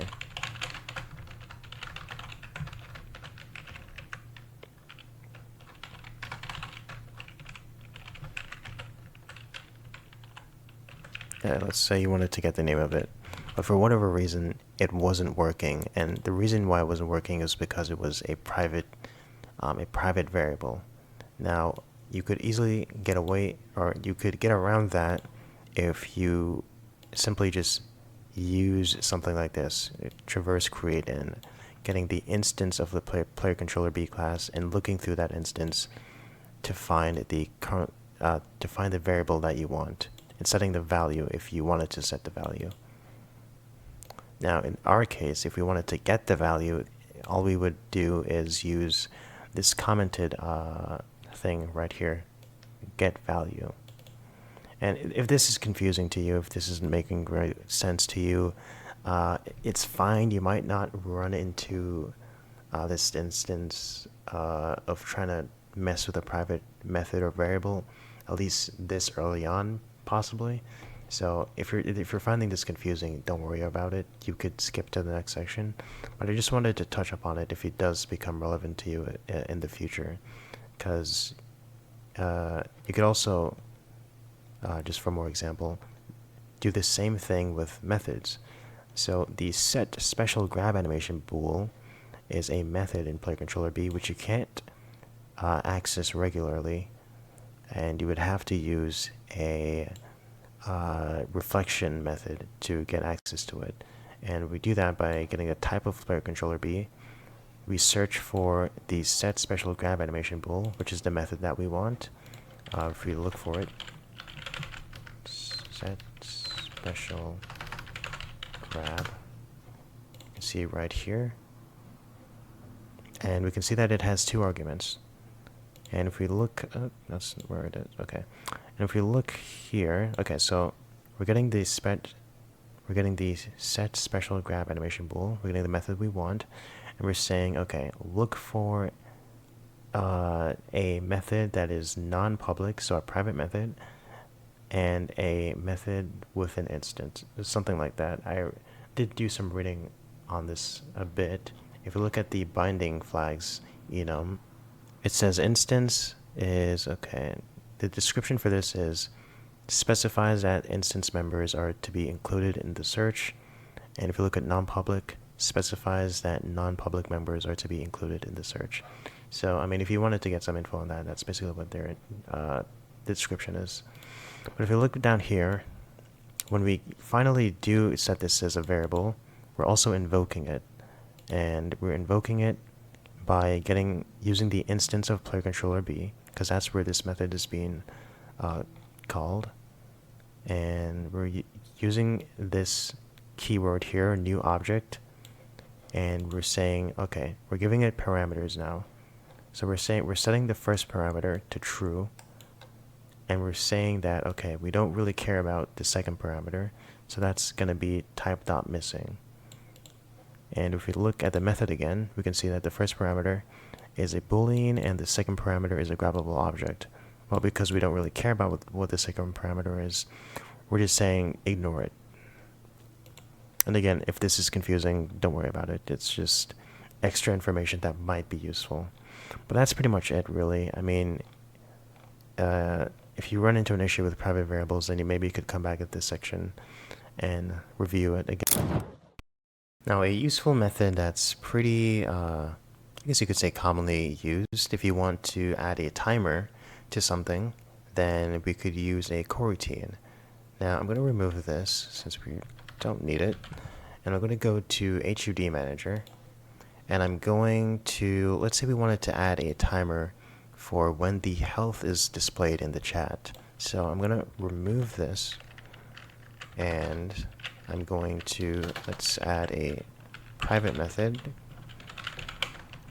IEnumerator, which is going to be of type IEnumerator, and let's just say message timer, and I'm going to paste this,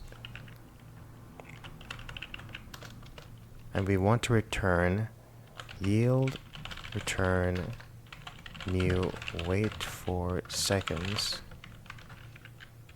and let's say 2.5 or 2 point whatever. It could be any amount you want, honestly. And okay, now we want to add, in order to actually call this, you can see we have some errors right now. Actually, you will want to also hover over IEnumerator, show potential fixes, and click on using systems.collections, since we actually need that to use our IEnumerator properly.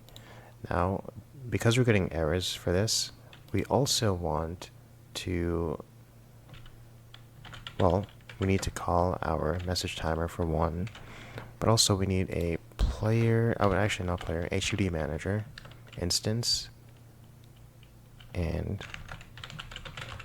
to do that, now we can see that that error is gone, but we also need the health variable as well. So, which I believe, okay, yeah, that's an integer. So int health, and there we go, errors are gone, and we have, can also do instance and health, there we go. Now if we were to actually run this, this would not work, because when we're trying to call a coroutine, which is what this is, well, we need to call it in a special way.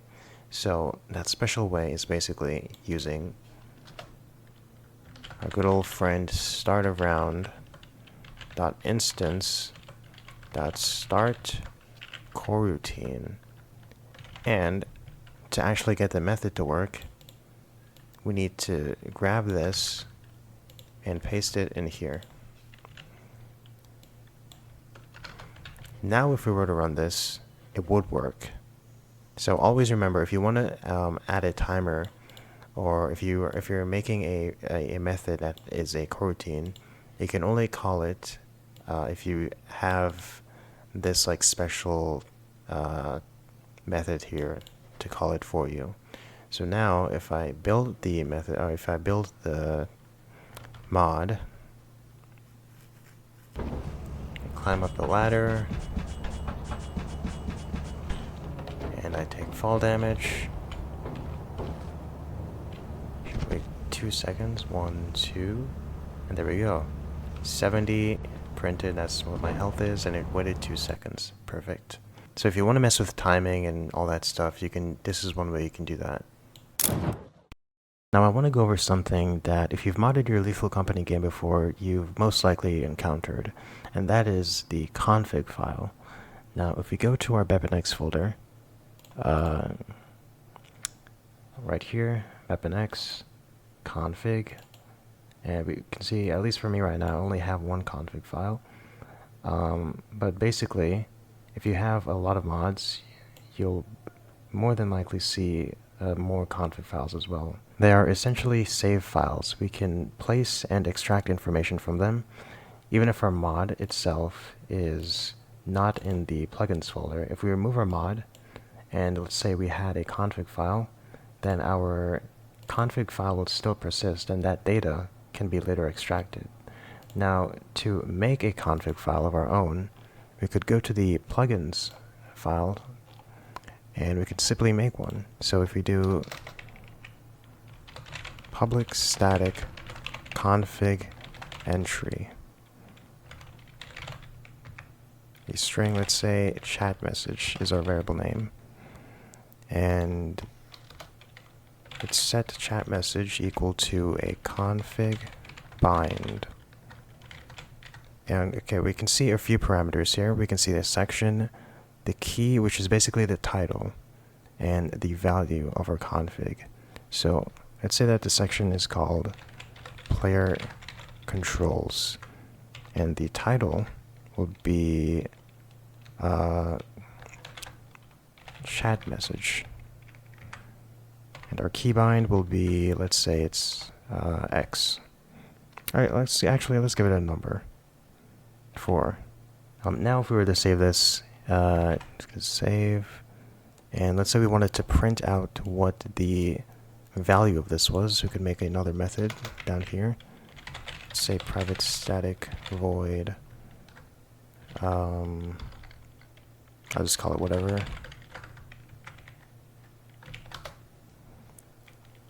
Chat message dot value. And so we can actually see the value. Let's actually print it out. Log info.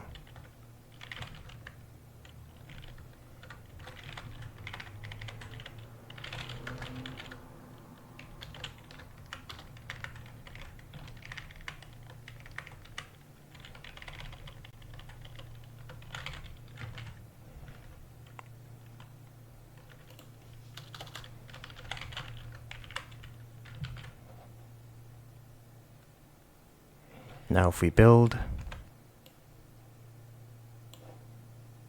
let's watch the console. You can see our chat message bind is 4, and if we go to our, if we close this, and we go to our config folder, we can see that we have our own config file. So if we click on that, so we can see the section that it's been given. So player controls is the section that we gave it, and the title is chat message. So it looks like this. And now if we wanted to change this from 4 to a string, let's say I, and save. And now if we close this, and we don't even need to build anything again, we just need to start the game. So if we start the game and look at our console again, chat message bind is 1, or I mean. So we can see that it works. So we can close this now. And now because your project is so simple, you could leave it like this, but for organization purposes, I personally don't like having this config stuff in the main plugin file. So what I usually do is make a separate folder for this. So I'll go in and add a folder called utils. And let's call this lc config create, and we should import BepInEx dot configuration. We can make a variable called with the type config entry string chat message, and a method called all configs with a parameter that takes the type of config file.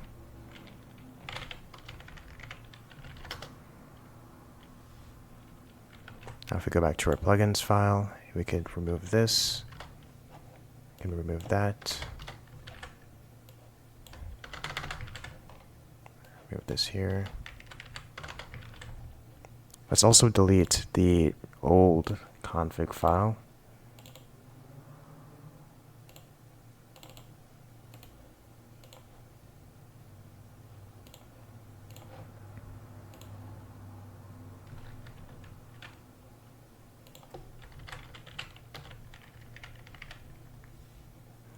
Let's say instead of 4, it's 8.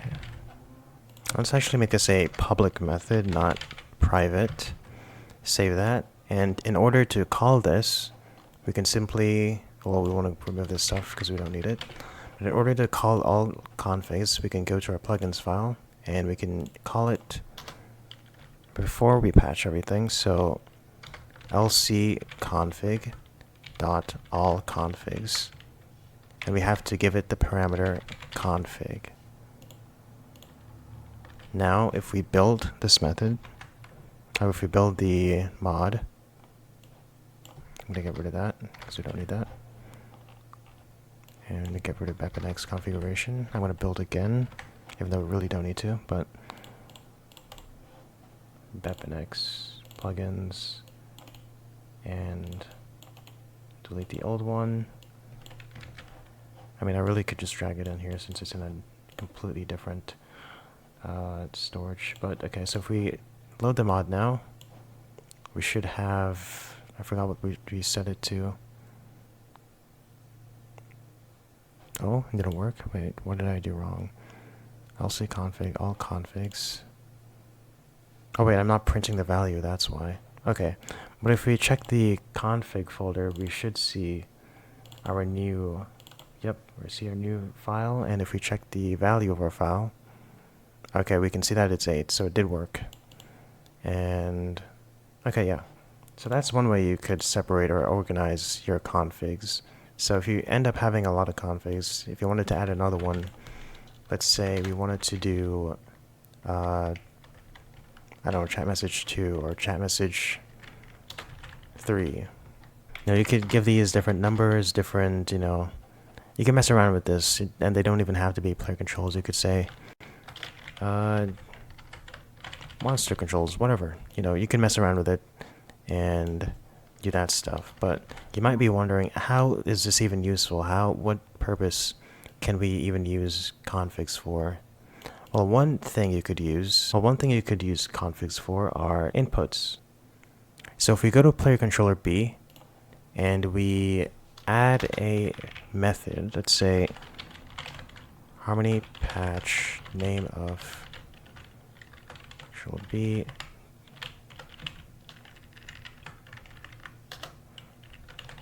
say it's a postfix, and we're modifying the update patch. Let's call it an update patch. Make sure it's a void. And we really don't need any instance, so let's just leave it at that.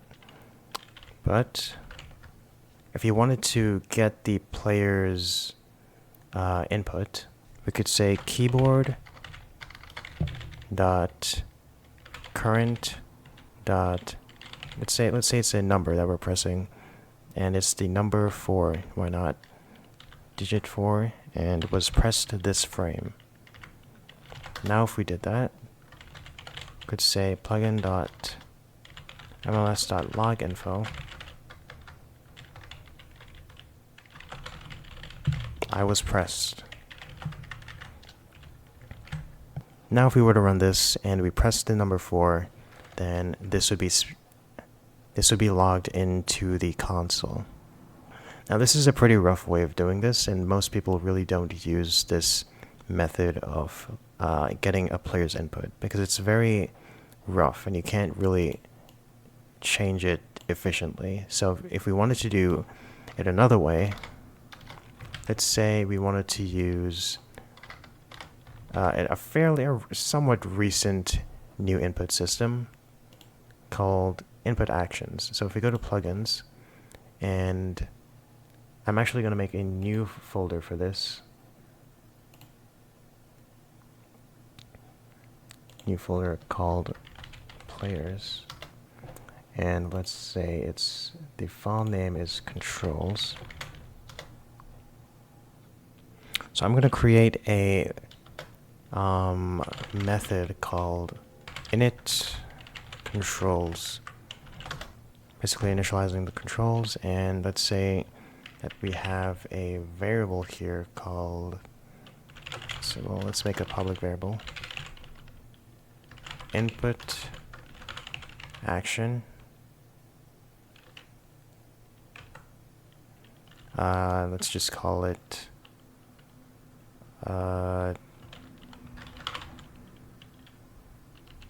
sure, my action. And let's say that my act is equal to new input action, and we're saying that it's called, well, so the input action here takes a couple parameters. So the name of it is, okay, let's say it's send message, and the input action type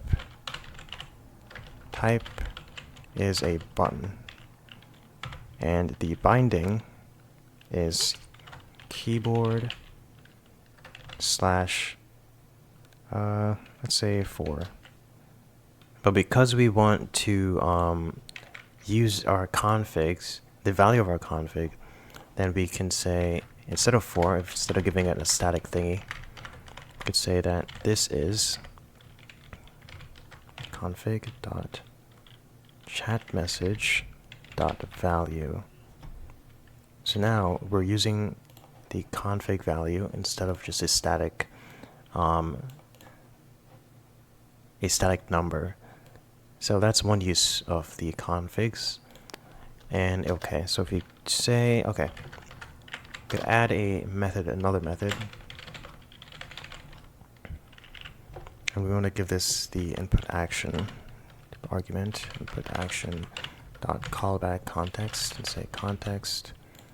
And now we want to, we could send a message. We could send a message with HUD manager add chat message. I was pressed. And we could say the name of this is the console.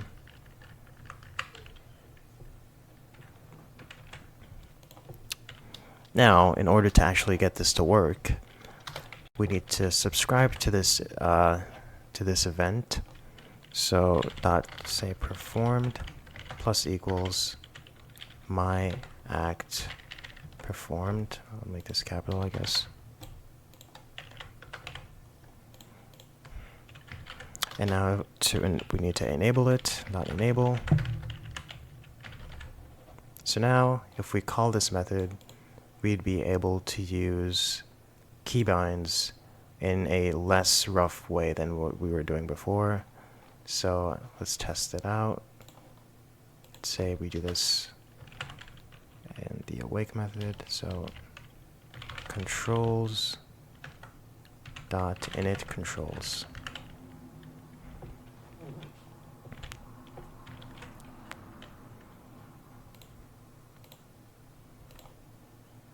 I'm going to close our IELTS decompiler actually. So now if we build,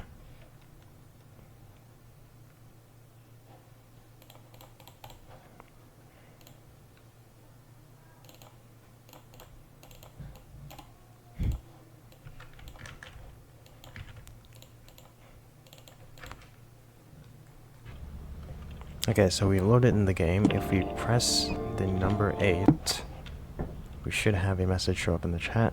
8, there we go. I was pressed. Well, that's interesting. It only runs once. 8. What if I send that? I was pressed.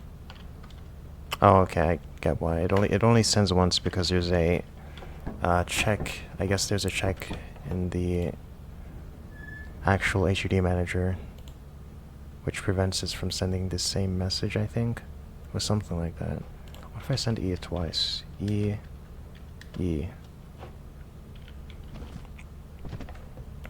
There might be something wrong with our HUD manager patch. What's causing that?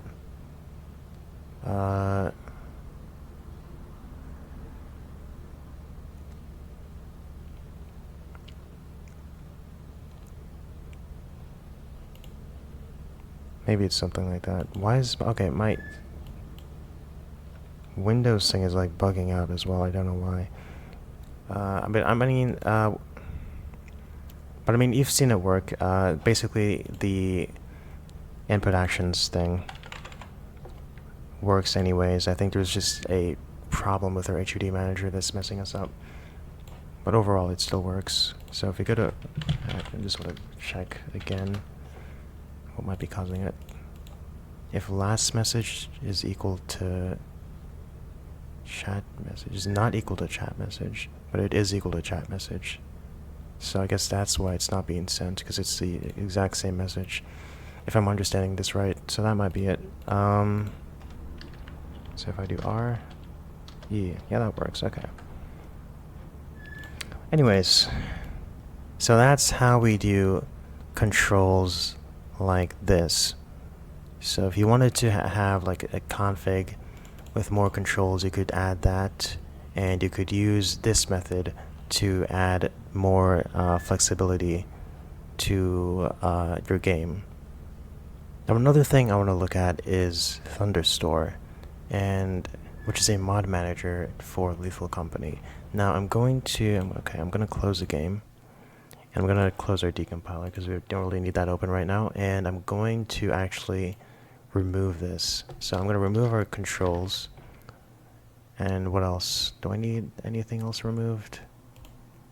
Not really. I mean, I guess we could remove player controller B, but whatever. There's something in Thunderstore that we could use as well for controls, and that is input. Actually, if you go to API libraries, it should be one of the most downloaded.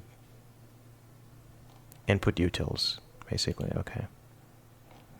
Now, if we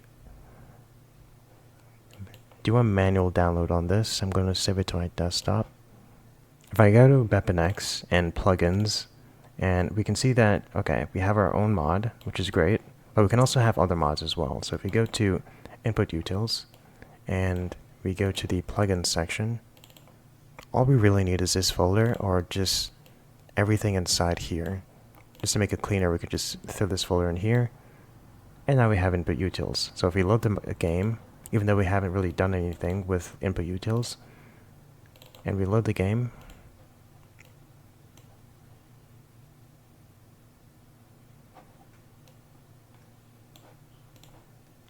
we should see something new in our settings.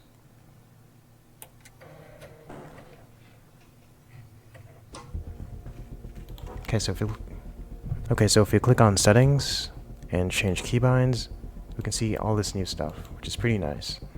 Now that doesn't have anything to do with what we have in our mod currently, but if we wanted to take, if we wanted to use InputUtils, we could.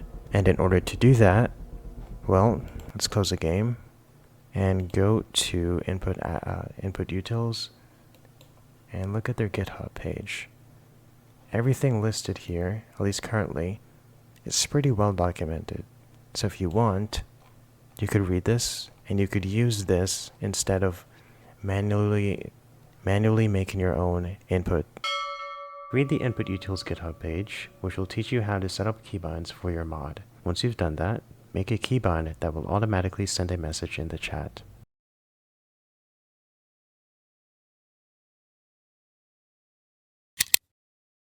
Alright, so if we use this GitHub page as a reference and we scroll down, we see that we need, the first thing it tells us is that we need our CS proj to be edited. So I'll go to our file here and download the project. And let's add this thing here that it tells us to add, specifically this part. Copy that. and paste it in here. Now if I save and reload with dependencies, the project with dependencies, maybe wait a bit so it gets the stuff ready. It should download a few files for us. I know like there's some JSON files I think that it downloads. It's taking a while. It's taking a long while. This is taking longer than I expected it to. So what is? Did I do something wrong here? Version. Nope, seems about fine to me. What if I just unload the project again and reload with dependencies again? Maybe close Visual Studio. Sometimes that works. And just reopen it. I'll do that.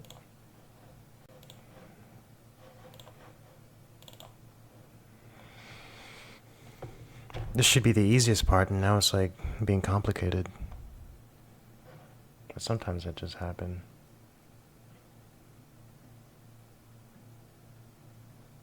I'm getting triangles.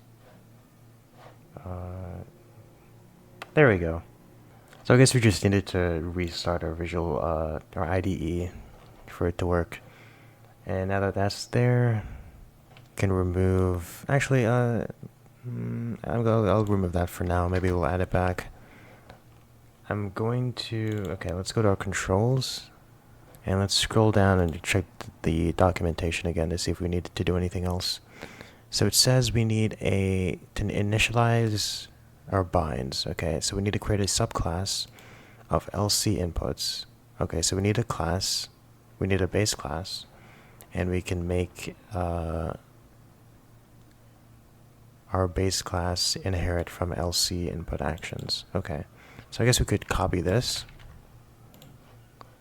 and we could do something like this for controls. Let's name this controls, which inherits from LC input actions. And let's say this is called chat message. Sure. Since we only need one, let's just use that. Get rid of this since we don't need it. Get rid of that. Let's see, what else do we want to do? I think that's fine. Okay, so let's go back to the documentation, see if there's anything else. Scroll down here.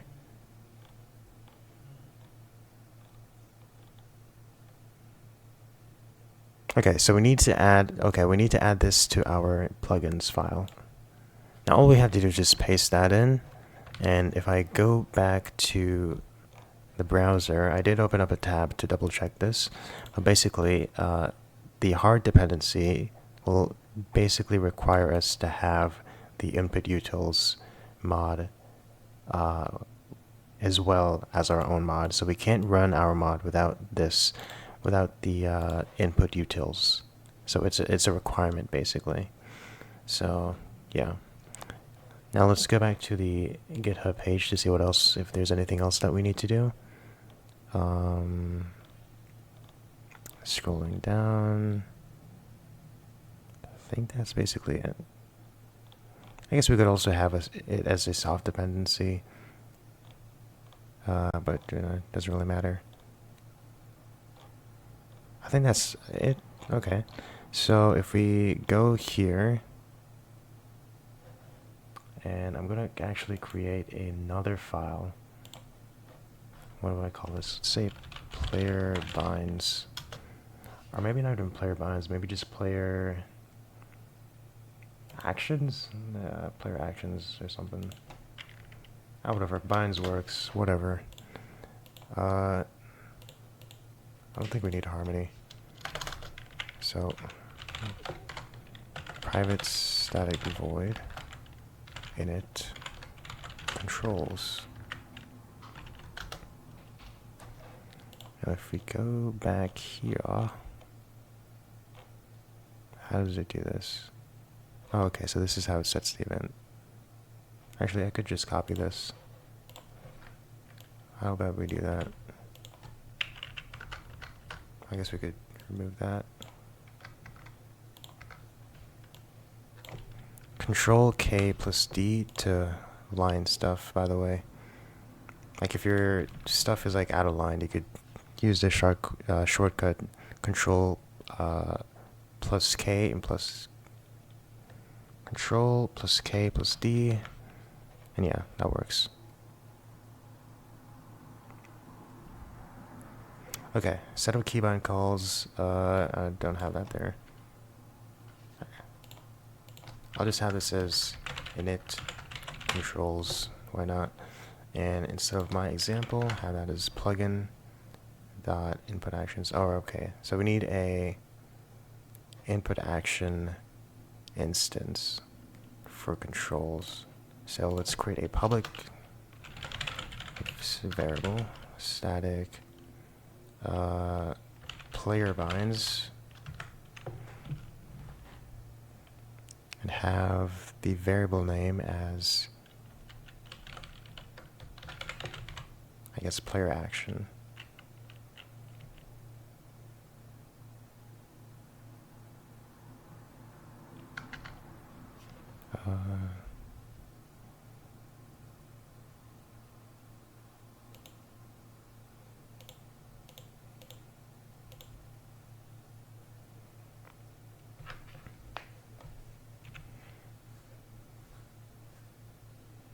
Now why is this giving an error?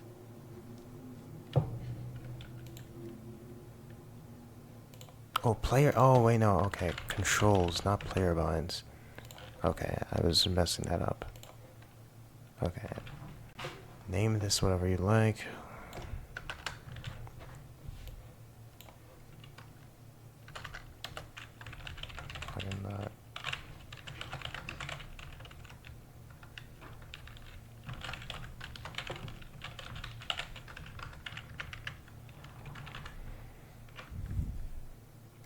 I'm kind of all over the place. Okay, if we go back to player binds, you want to reference the player action, and we have the explode key here, even though we should rename this to, let's just say dot, what was it? Oh, okay, chat key. Why not? Chat key, and if we go to, let's say chat key performed. Sorry, I'm not explaining much. Okay, so if we do run this, then I'm pretty sure, everything should work fine. We have public static controls. We're getting the instance of the controls class here, which basically gives us access to all our inputs, which is just one thing right now. And we have this other file here, player binds, which we should, okay, oh right, we have to actually call this method right here. Let's do that after the input, the configs. So input, what was it called? Alright, player binds dot init, no, what was it? Player binds dot, oh, it is. Wait, what the heck? Oh, it's not static, that's why. Public static void.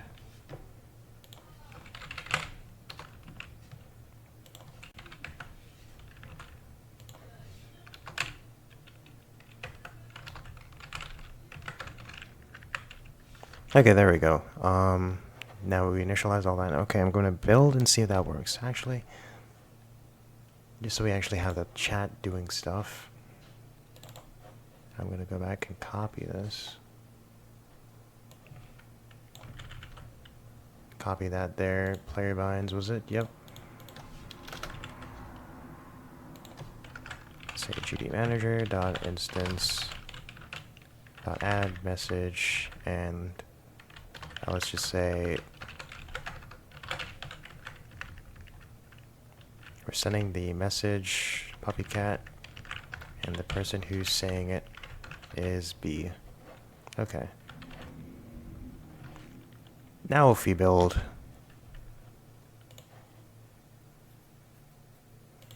okay, so I did something wrong. It looks like object, reference not set on is an object, stack trace, label, what was the line? Player binds CS 15. 15, what is it this? That's 15. What is line? This is 15, okay. Action chat key dot performed. So it's saying that chat key is not defined for some reason.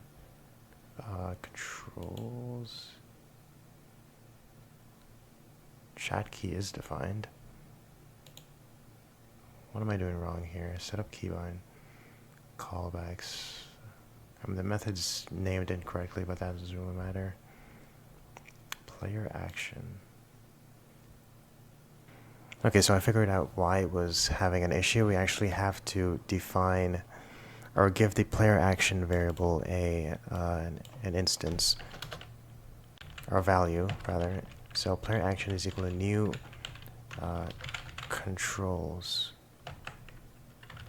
And now if we build this, we should have a working project. Control C, Control V.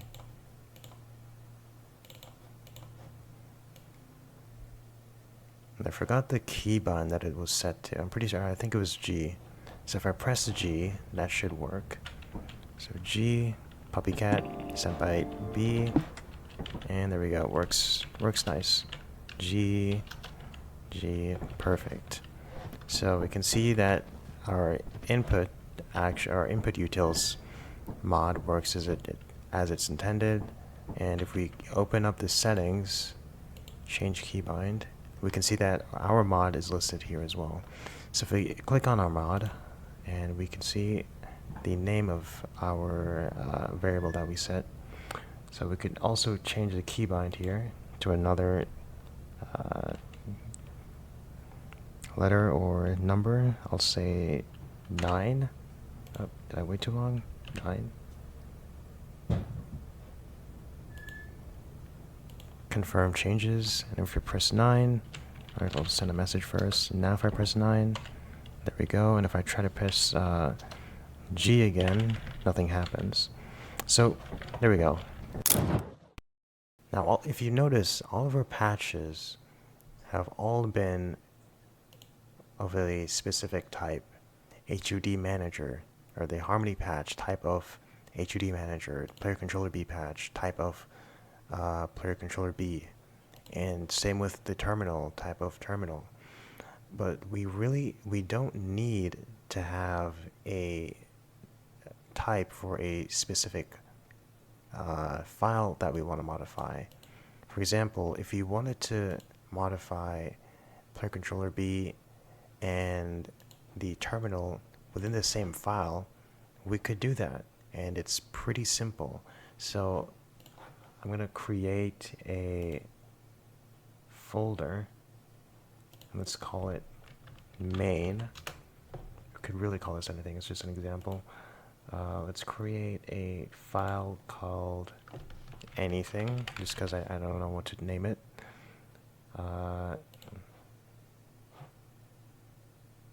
And let's create a Harmony patch. Hopefully, okay. Using Harmony lib. And now it's quite simple. If we just do a Harmony patch, and let's say we wanted to modify the player controller B file, let's say type of player controller B and name of player controller B dot jump performed. Let's just say it's a postfix and give it a method.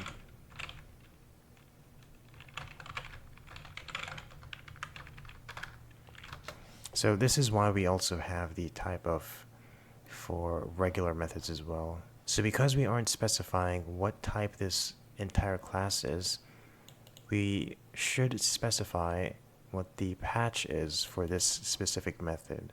So we can't just do name of like we've been doing.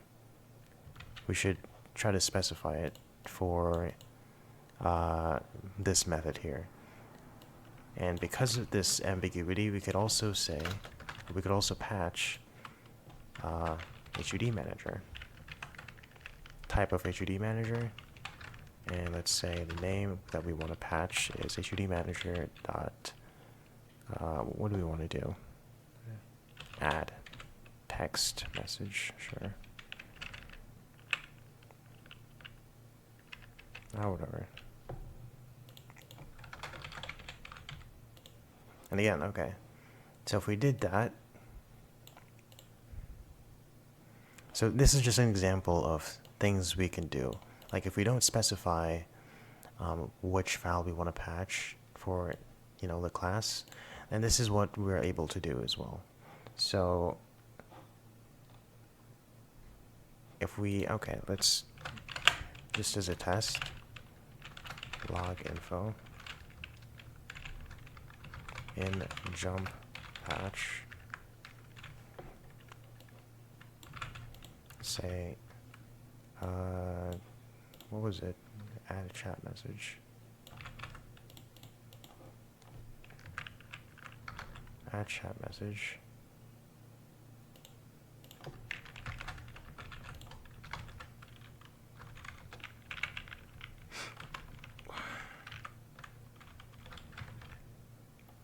Now what we should do, or what we have to do to actually get this to run, is we need to go in our plugin file, and we need to add a patch. So because it's called anything, we just have harmony.patch all type of anything. And now if we ran this, it should work. So if we do Control B, let's see if this works. Let's check everything right here. Seems fine, seems fine. If we open this.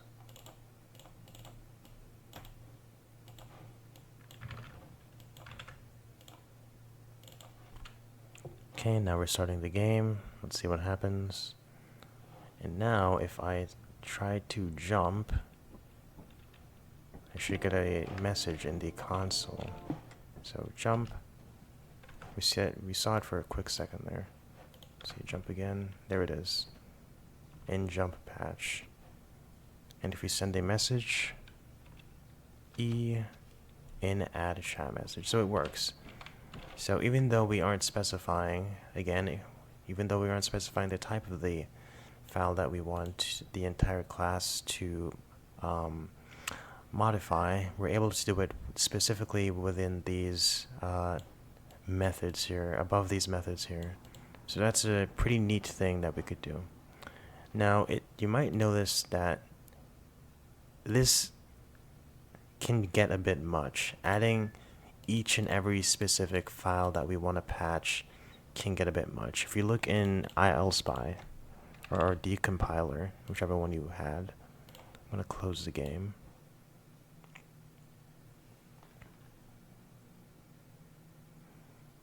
All of these files here are things we might want to patch. All of these files are things that we might want to modify. And so you can imagine how big that might get if we just started doing this a bunch of times. It'll get to a point where it's like very crowded. So how do we circumvent that? How do we avoid that problem? Well, there's one pretty simple way that we could do that. Assembly. No, that's not it. Assembly. What is it inheriting from?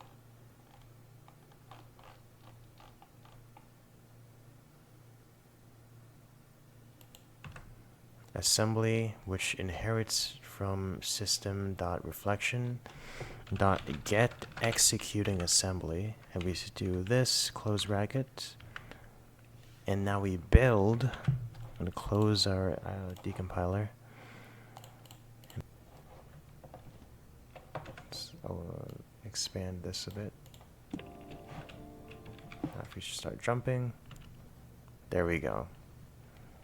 Even though we haven't specified which file we want to patch, we're still able to patch every method that we previously patched before. So pretty useful.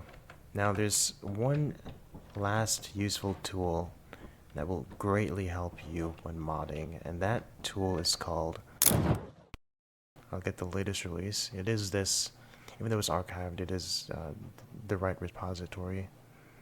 I'm gonna get the latest release, and I'm gonna look for, I believe it's BepInEx, where is it? Okay, yeah, BepInEx 5 Mono. Download that, and I'll save it to my desktop, sure. I'm gonna assume it's done. Okay, so now if we open this, and we go and drag this folder here into our plugins folder, drag that in there, and now if we actually start the game,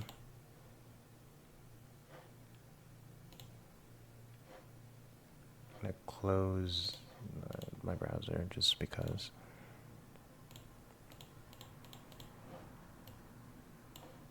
Now we should see something pop up. Okay, there it is. So there's all these things here, and I won't go over everything, but just a couple of them, just so you know how useful this can be. So I'm going to minimize this, which was the Object Explorer. Clipboard we don't need. I don't use that. Okay, so I'm going to go into a LAN game.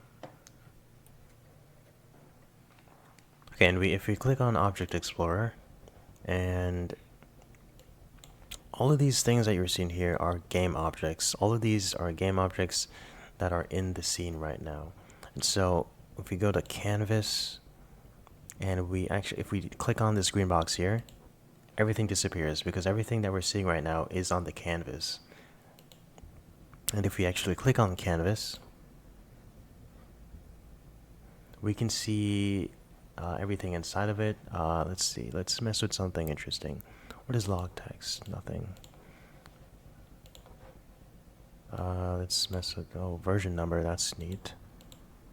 You see, if we click that, then the version number down there disappears. If we click on that, actually, let's say we wanted to change the text to say something else. We could go into the text message section. And this part's a bit laggy. Alright, now it should be calm. Because I don't want to see absolutely everything, I'm just going to click and get rid of these things here. I don't want to see the methods, I don't want to see this constructor. And we're looking for a text that says 69. There it is. Okay, V69. If we click on that, and we could just add our own number and apply. There it is. Changes.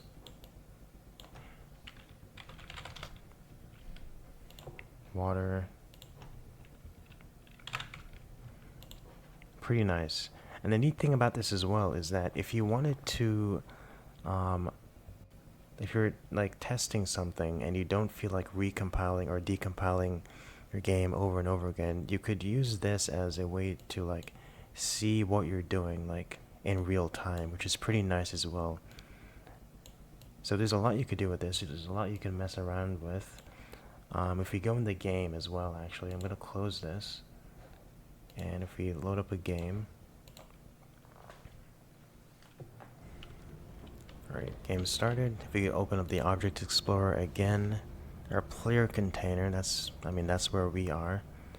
These are, well, dummy objects. These are real. If we want to see our actual player that we're controlling right now, we have to go to Environment, Hangar Ship, which is the ship we're standing on, and we're going to look for player something. There we go. This is us. The host usually will look like this. So, and just to note, we are only in the hangar ship. We're only appearing at this section in the game code. If I just open this up, player. not game code. We're only appearing at this section in the hierarchy because we're actually standing in the hangar ship right now. If I were to jump out the ship, then I would appear in the player container right here. So yeah, we could look around, see what the tags are, stuff like that. One thing that's pretty useful as well is the UI. If I could find it, where is it? Systems, that's where the UI is. Okay, systems, UI, canvas, and if you can mess around with a lot of this stuff. If I close this, then the screen's gonna go blank, I think. Oh, it didn't go blank. Oh, there it is. And we could scroll down, look for scraps. If we click on this, pretty nice. If we wanted to look around the whole map, we could click on FreeCam. Click on Begin FreeCam. It's going to do an error, but it's fine. I'll use my arrow keys to move around. That way I don't move my actual player. We can see how useful something like this could be, especially when modding. It's very useful.